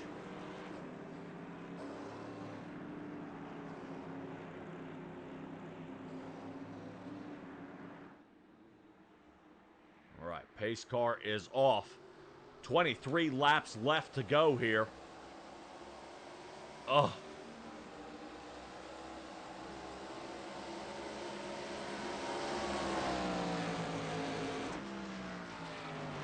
Coach, I'm so confused.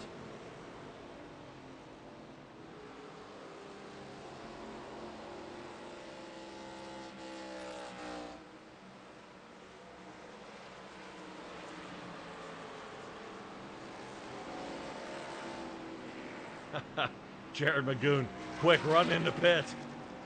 I think we're back under caution here. High Sim Racing out there saying Lyle Mitchell gets DQ'd.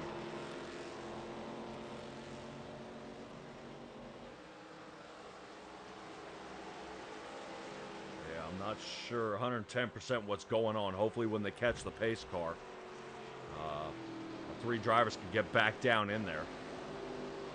Lolis is able to maybe fix a little more of that damage. Looks like he might be okay. The worst one is still Magoon out there, but I think they're working on actually fixing. Seems different angles. We look at this car, it seems to be changing. Thought we just had an overhead view and it looked pretty solid.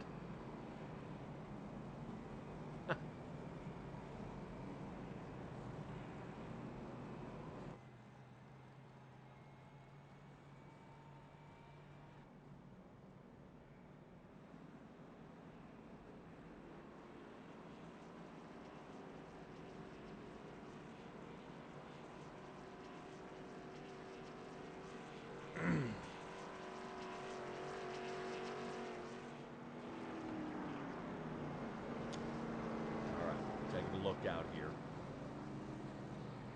High Sim Racing saying iRacing doesn't do this. Race control, multiple leagues, this never happens. Yeah, I don't know if something's going on or... Hopefully Devin Lockridge isn't having to play race control and a team of 5. I think I might be overworking him a little bit if that is the case. Not saying he's not doing his job right out there. I know he's got a lot of things going on, but Race control is hard enough for one person. I've seen them, some leagues, even the Bandit Racing League had two, with Bradley Shin and Nicole Krazel out there. They had their hands full each and every night, wrangling 25 drivers as race control. One would watch half, one would watch pit lane, one would have to watch the pace car. I mean, man, how crazy it was. But yeah, there's something going on here at the track, and hopefully maybe Lolis is able to get his lap back.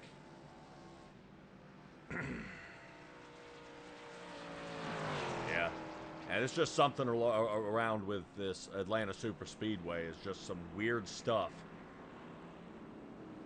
and it is so, yeah, it's kind of confusing out there what is going on, because Atlanta Super Speedway, a lot of things changed. So Magoon needs to split now.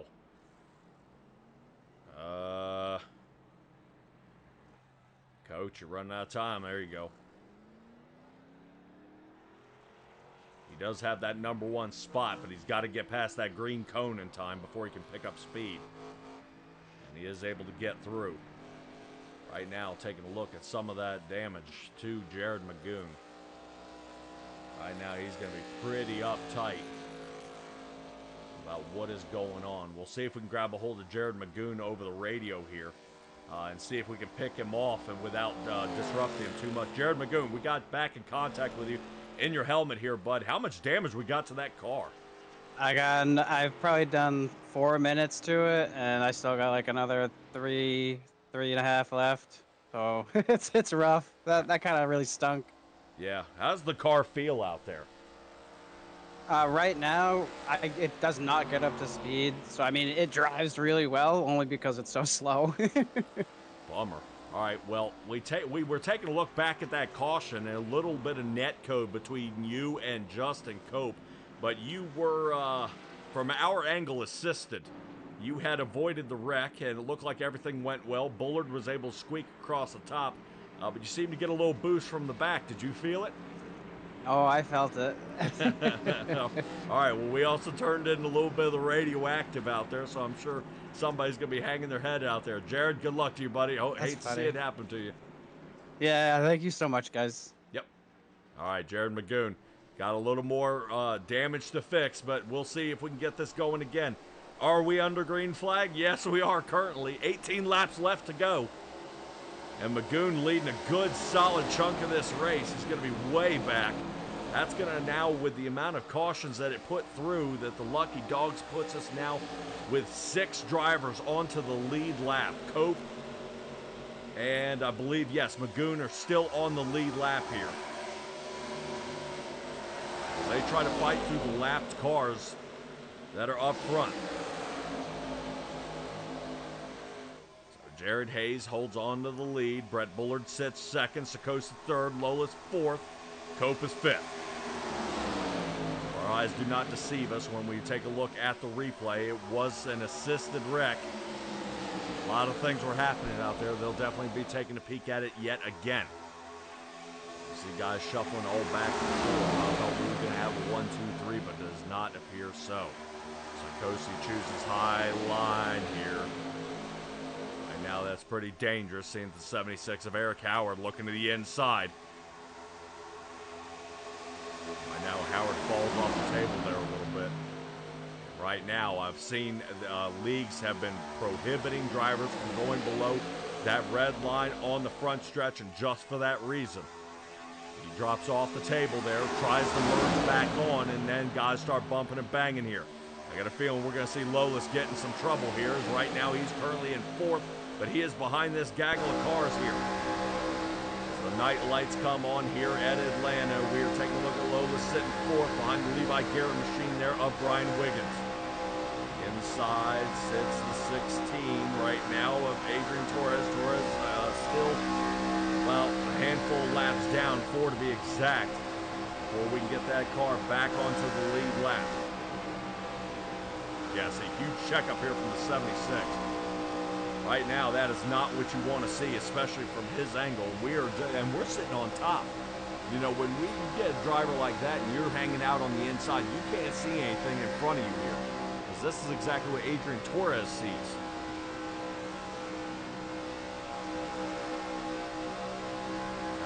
5 starting to eke down a little bit there. Say super speedways. I like it when they used to get up close to the top. Ride close to the wall on the back stretches. Now everybody seems to hang and hug that lower line. Makes it extremely difficult for the drivers out there and the crew chiefs and the spotters, because everybody fans out when we head to the back stretches. Right now that 76 car may be moving up for Eric Howard, but Howard is way off pace now.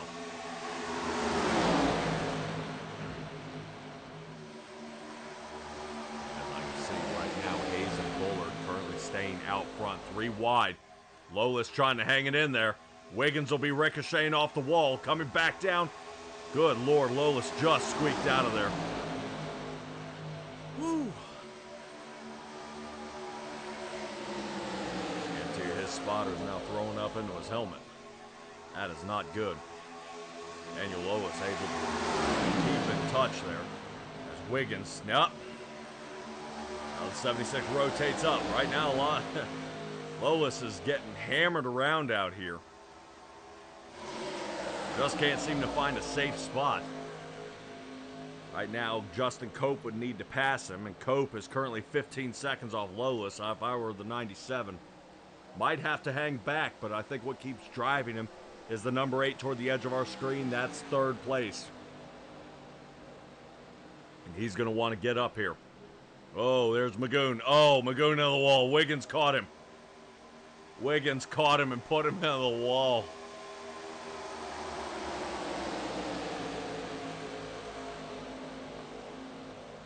Well, Lockridge Motorsports is going to be taking that car back to the garage. And not soon. They're going to try to finish out the race.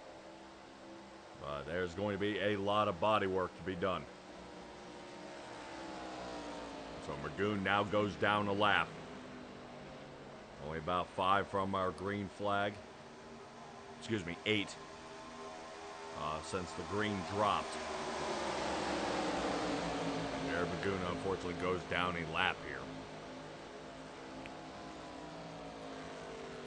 Magoon still has the ability to finish with a top 6. As Lolis moves up to 3rd. Right now the driving getting a little bit tighter here. This does kind of level the playing field for our drivers out there. Lolis came down for 1 minute and 23 seconds. Last pit stop on lap 124. 4 tires and fuel, and looks like an adjustment there made by Brett Bullard. For 22 seconds for him, 15 and a quarter for Jared Hayes. That's our top 3 drivers. The other 2 you see in the screen with the 76 and the 16 are currently laps down. That is our 7th and 8th place drivers, and we are going to definitely have a caution on this one. Looks like Doug Macedo got involved and has taken out. Yeah, Daniel Lolis has been taken out. He is destroyed. I don't know if there was a miscommunication here in the top 5 about where he needed to go. But this has remnants of last season at the very beginning. That we got tangled up out there and smashed to pieces.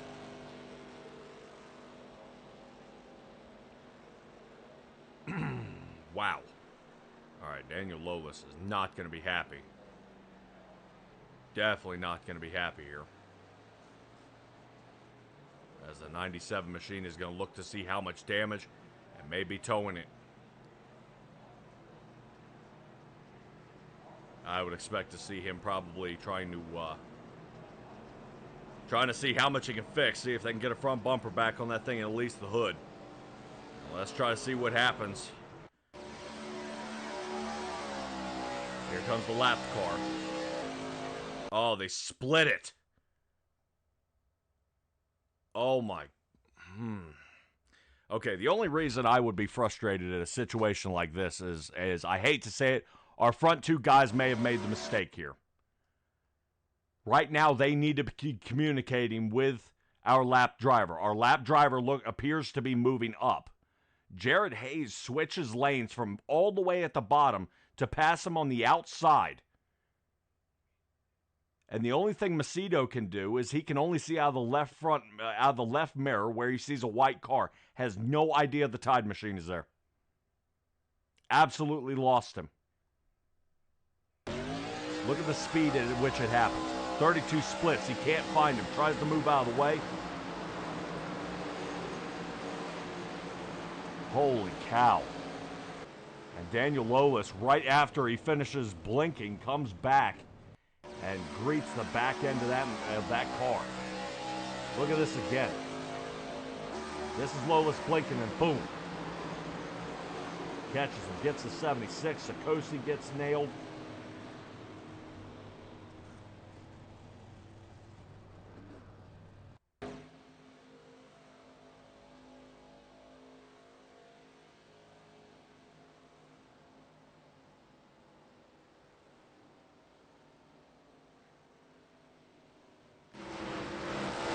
Yeah, well, we take a look at this, and it's definitely an interesting call. RC's going to have their hands full, and I'm sure they'll go back and review over this one. Pace car lights should be out.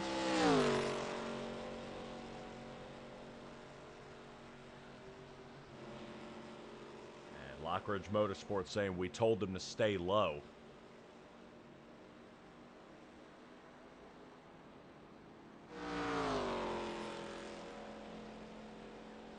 All right, Devin. Well, that would be something we'd take a look at, is if we told Macedo to stay low, then why was Brett Bullard still against the red line?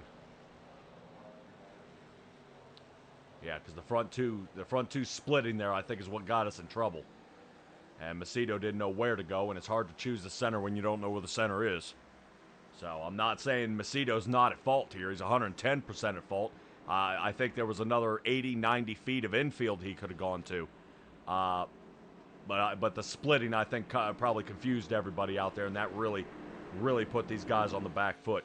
Fortunately, this does give more of an opportunity for Jared Magoon to get fixed, but remember, he got bumped out earlier and then slammed into the wall as they lapped him.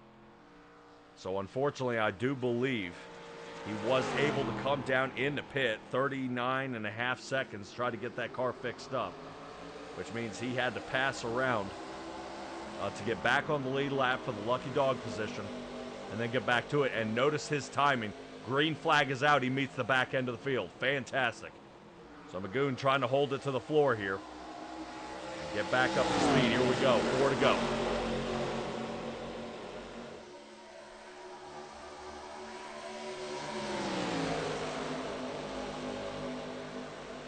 We get 2/3 of this track. This race complete, and now the cautions start rolling out. And for reasons you wouldn't think. Here's Sikosi to the outside. Sikosi wants more than third. Let's see if he can hold on to it, though. Right now, Sikosi with a 55.5 second time. So he spent a lot of time down there in the box. Sikosi holds on to second, though. Right now, he's going to be challenging the 32. Remember, Sikosi had a great long-run car, but now it's time to switch gears. He's got to get a short-run car. 2 to go. Jared Hayes in the Tide Machine, holds up front. Brett Bullard sits right behind him. Side by side goes Bullard and Sikosi for that second position. Justin Cope watching from way in the back, sitting about 2.7 seconds off. It's going to be a battle here through 1, 2, and 3. Number 5, Brian Wiggins, currently sitting down about 5 laps off pace. Hangs with them, though, as they sit behind. Right now, Jared Hayes crossing the line will be first to bring out our white flag as they're side by side with Mark Sikosi and Brett Bullard. Sikosi trying to hold on tight as he gets that outside lane. You might have to snug down to get a little more door draft. He's trying just that. We hop on the side here of Sikosi. Sikosi doors him here. Right now, Brett Bullard gets folded in a little bit as the 32 makes the block. 32 blocks to hold the Devin Lockridge Motorsports team in it. Right now gives a huge shove from behind. Sikosi wants to go up there and get second. No can do. Race is going to go here to Jared Hayes and Brett Bullard and Sikosi at the line. Woo! 20 thousandths of a second. Brett Bullard beats him.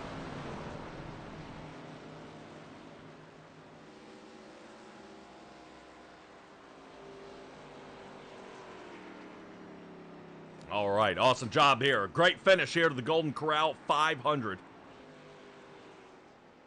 I get you guys a little jacked up there, right there at the end. Let's find our unofficial results before they pulled the Devon Lockridge Motorsports team into pieces.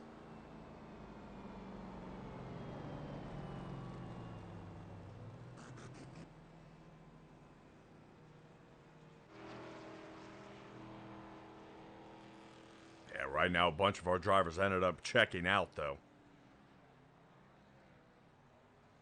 I believe all the way from 8th place. 8th place on down, took it back to the garage.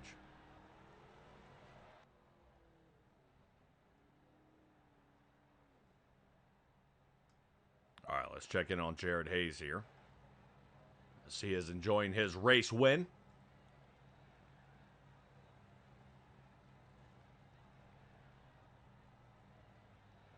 As they've got a couple of guys to shuffle around out there. They're getting a move on here. At least one driver here from Devon Lockridge Motorsports was able to come in 1 and 2. And they're going to be kind of poking around a little bit here. Hopefully Lockridge is able to kind of go back and review and then try to tumble up with a little bit of stuff and figure a few things out there. All right, Track Day for Veterans brought to you by Fubar Studios. Great organization to take a look at out there.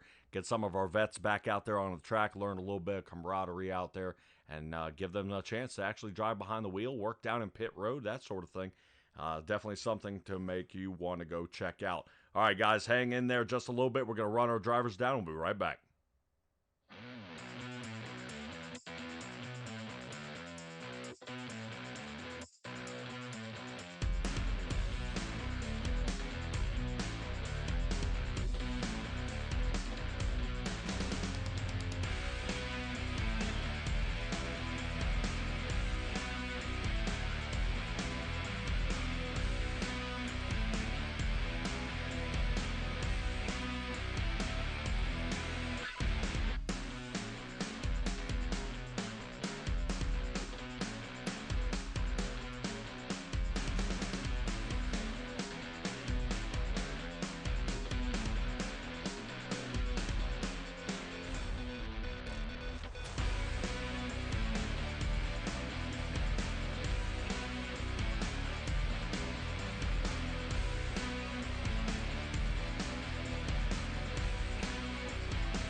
Alrighty, ladies and gentlemen, I have finally caught up with our third place finisher out there, Mark Sikosi. Mark, I don't know how you didn't get out of this unscathed. There was a lot happening on this track, and this track and the cars changed throughout the night, and you being one of the admins of the league, I'm assuming you saw something like this coming, where the drivers ended up stretching it out, getting long runs, and then, man, we got a clutch of cautions right here at the end, which means everybody needed to switch to short speed. How did you combat that and come out with a third place finish? Yeah, to start, we were on the tight side. We set up more for top speed, which we had. Then we, for that long run, it really killed us because of that. And when we started getting the yellows, we got her freed up, which it took away a lot of our top speed, but we were really good for a long run. But then we ended up not getting the long runs, so we're getting a bunch of yellows. So towards the end, we switched it back. We went back on the adjustments, and you saw her at the end. We had the speed. It just couldn't really get the help. But coming there at the end, I felt like we had a run. We were gonna have a run on Jared. I don't know if we're gonna be able to get there or not, but we come off the corner, and me and Brett got together. We just met right in the middle, and it sucked our cars got stuck together, and it forced me to push him down the track. And that was not intentional at all. It just something with iRacing. But it killed our run, and we ended up coming away with third, which still not a bad night. Man, well, we sat on the lap after all the entirety of the race, everybody always thinks about those last 5 laps. Now, we rode along on the left front fender of your Budweiser machine and did see the contact made with the Pabst Blue Ribbon car there of Brett Bullard. Yes, you guys met in the middle, but do you think it was also a little bit of help from the 32 to sit right in front of your car as that was happening? I'm not sure. Obviously, I wanted to, catch a little sniff of that draft if I could, but I don't know. When things are, you get to them last couple laps, things happen so quick, everything gets real intense, and you're just focused, and you don't really remember a lot of times exactly what's going on in the moment. Yeah, there were some strange things going on in this race. We're gonna have to go back and take a look and see. We were getting a lot of complaints from a lot of drivers throughout the race, so we're gonna have to go back and review a lot of things. Yeah, well, they'll be able to. I'm sure you guys will be able to square it away. There's no problem with that. We move on to Southern National Motorsports Park. Along with your shout-outs, man, tell me how confident you're feeling moving to short track. We usually run pretty good on short tracks. We haven't been to a real short track in probably a couple years with these cars. Obviously, we went to Bristol, Dover last season, but we're going to a true short track this season. I feel pretty good about it. We'll see what we can come up with as far as the setup. The race overall, I think it's going to be pretty wild. Being as short as it is, and having that banking, and just the way that place races. But yeah, shout out to everybody that showed up tonight. We got a lot of new guys starting with us. Some of our guys from last season didn't show tonight. Not sure why. Hopefully they come back for the next race. But overall it was crazy up and down night. We shouldn't have finished where we finished tonight. It wasn't looking good. The yellows definitely helped us out. But we got to thank Doug for sponsoring this series. He does a lot for this series. Keeps it going, keeps the funding going. Track Day for Veterans. Look into them if you don't know anything about them. I got to thank you for broadcasting as usual. Always a great broadcast. And hopefully next week goes a little bit smoother. Oh yeah, well, a whole lot of horses to run, but not a whole lot of pasture to run in. Good luck, Mark, and we'll see how you do next week, buddy. Oh, thanks. I want to say also congrats to Jared on his first one in the series. Yeah, the Todd machine coming in clutch. Great race out there, Mark. See you next week, buddy. All right, thank you. All right, that's one. Now let's get on to number 2, Brett Bullard. Brett, what an interesting race here, man. You were able to come from all the way in the back and then scoop it up, man. What happened during qualifying? Why were you so far off?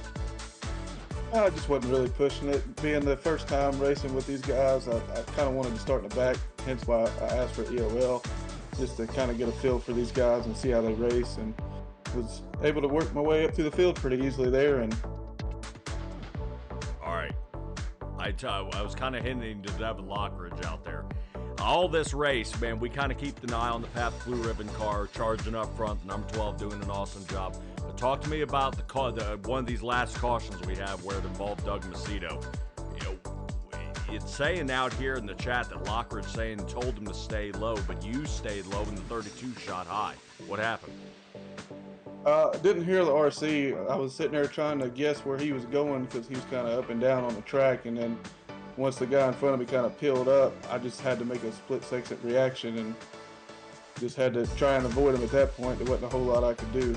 Yeah, there was a lot that happened. I thought maybe that the 32 had moved so late that all he saw was your white car in the left mirror, and obviously you can't see out the right, and he had no idea he was there, and that's how he started pinballing all over the track. All right, so we'll get past that caution. Let's talk about the last 3 laps here. That number 8 was in your door there for a while. How did you fend him off? Just had to try and stay sucked up behind my teammate there and just try and hold his draft and run that low line and just hold it to the floor and hope it sticks. I mean, he was racing me hard, but pretty clean. I know we got kind of stuck there together there on the last lap, but I think that was just more of a net code issue and whatnot. And I kind of went up to block him coming up to the checkered, and I should have stayed low because he just had such a run, and I scrubbed too much speed, but luckily I was still able to beat him to the line there. Yeah, about 20 thousandths of a second is what you beat him by. We sat on his left front fender when you guys were heading down that backstretch there.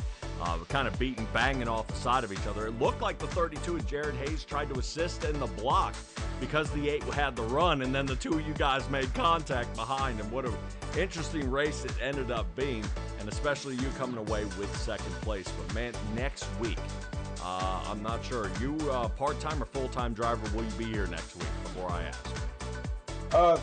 Right now I'm part-time. I work on the road and my schedule's kind of all over the place, so I don't know what my schedule's going to be week to week.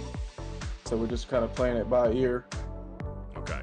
If you are able to attend, would Southern National Park excite you next week? Oh yeah. Yeah, I love me some short track racing. I'm not the best at it, but I do enjoy it, and it seems like can be competitive in this league, so might have to try and show up and see what we can do, pull out a win. I guarantee you. I feel almost the same way. The super speedways is okay. The mile and a halves are okay. Short tracks, those are my favorite because every single turn, every single lap counts. And even if you mess up in 2 laps, you can make it up. You can do something different to try to change it.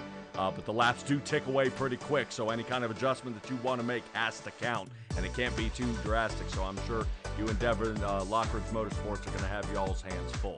Go ahead and give me a shout-out here, buddy. Oh man, I just want to thank PBR. Got to be drinking it, got it on the car. I want to thank my guys at TTR, Titletown Racing. It's my main team, and been with them for a long time, and they've helped me grow a lot in this simulation, and made some great friendships, and making some good friendships over here with Lockridge Motorsports, and just really happy to race with y'all's guys, and thank y'all for the opportunity to let me race with you. All right, hey, Brett Bullard, appreciate meeting you, buddy. You did an excellent job tonight, especially how you charged from the back over 6 seconds down, able to run down, hang in the top 3 with the rest of those guys, and you did an awesome job. Brett Bullard, congratulations, and we'll see. Hopefully we'll see you next week, buddy. All right, thank you. All right, finally catching up with Jared Hayes here, who is in our number 1 spot, takes away the race win. First race here of the season. Jared Hayes, how's it feel? Hey, can't start off any better than that, right? I guess not. You did a heck of a job out there. Talk to me a little bit about how this race and you and Jared Magoon were working together. You decided not to pass him here. Yeah, we had, the car was just a rocket ship, and I figured I'm just going to ride behind Jared. I've been a teammate with him now for a couple seasons, and it seemed like once we got lined out and just ran together, we were starting to gap the field, so I figured, well, I'm just going to keep doing this. It's working good, so stayed behind him for quite a while, and then he got real tight on one turn. I think he even maybe brushed the wall a little bit, and I'm like, well, unfortunately I got to go at that point, so I just hung on the bottom, let him pull in behind me, and figured, well, this will work too, because now I can burn some fuel, he can save some fuel since I was riding behind him, and it worked out. We hit that first pit stop, and it was just really great as a team. We all hit it just right. Made a small adjustment on that first pit stop, and then the car was even better on that second run, and we just took off again. So Awesome really job. played out well. Yeah, as with a lot of things happening, some slight adjustments, your team really being clumped together there for a moment, 1 through 4. A lot of things happened out here on the track. I know the Doug Macedo issue, we see you fly to the top, and then it looked like Bullard stuck to the bottom, and then it started a pinball effect there in the back. A lot of things changed here throughout the track, but the speed that you guys brought did not. I'm sure they're going to pull your guys' car apart and see what in the world made it so fast here tonight. You have anything to kind of add on as what was the key to success here tonight? Car being set up by Devin Lockridge, man, that was the key to the success. But yeah, that incident with the 14, I think it was the 14, was the lapper. I thought he was going to stay on the bottom, and then as we were catching him, he started shooting up to the middle, and I'm like, well, okay, I think he's going to hang the middle, so I shot to the outside, and then he kept coming. I'm like, oh boy. And hit the wall a little bit, and I think I hit him too, trying to squeeze past him. That might have even shook some Tide Pods out of my Tide ride, but luckily kept her going, and Brett got her back around on the inside, and then I think they got collected up after that. So, but yeah, that was kind of the clinching moment of the race there, if you want to call it that. But luckily we made it through and brought it home. All right, before I ask you the last question here about how you feel about the next race and how you feel about the next race and if you'll be there for that. But I want to talk a little bit about one with Mark Sikosi getting that run down the backstretch. Were you nervous seeing that number 8 get a little bit larger there? I knew he could hang with us for a couple laps, and then we pulled away from him the first 2 times. So I knew as long as we could just stay together, me and Brett, I was pretty confident we were going to be all right. But of course, he had a teammate too behind him, so you never know what's going to happen on that last lap. And who knows, maybe he was saving something for the end. But I wasn't too concerned. But for a little bit there, I knew he was outside of me because I couldn't see him. But I just kept it hung on the bottom and kept her wide open and figured he's going to have to motor around me to do it. So see how she goes, and she made it. Southern National Park is next. Surreal short track racing. I believe you are a full-time driver here. Well, I'm more of a part-time driver in this series, unfortunately, because I do have to work some weekend. So I may or may not get to make that one. But the ones I can race in, I will certainly try. All right. Well, we'll kind of hold you to that and see how you do. And if you are able to make it, I hope so. So maybe we'll see you again. Go ahead and give me a shout out here while I got you in the booth. Just got to thank my team, Devin Lockridge, of course, Jared Magoon, Brett Bullard ran with us this time. We had a couple of new guys, Adrian and Eric, and then of course Lilith Peters and Wes Vanderbilt. And got to thank my girlfriend for putting up with me for coming down here and racing instead of hanging out with her. Yeah. Well, now's your time to go make up that time. Congratulations on going ahead and taking the first win here of the season at Atlanta Super Speedway. We will see you for the next race, buddy. Good luck. Yep, and thank you for putting on this broadcast. Oh, yeah, not a problem. Not a problem. You guys make it easy here when you're out there racing really hard. Appreciate all you guys here for joining us here at SimTraX Broadcasting. Interesting race all the way to the end.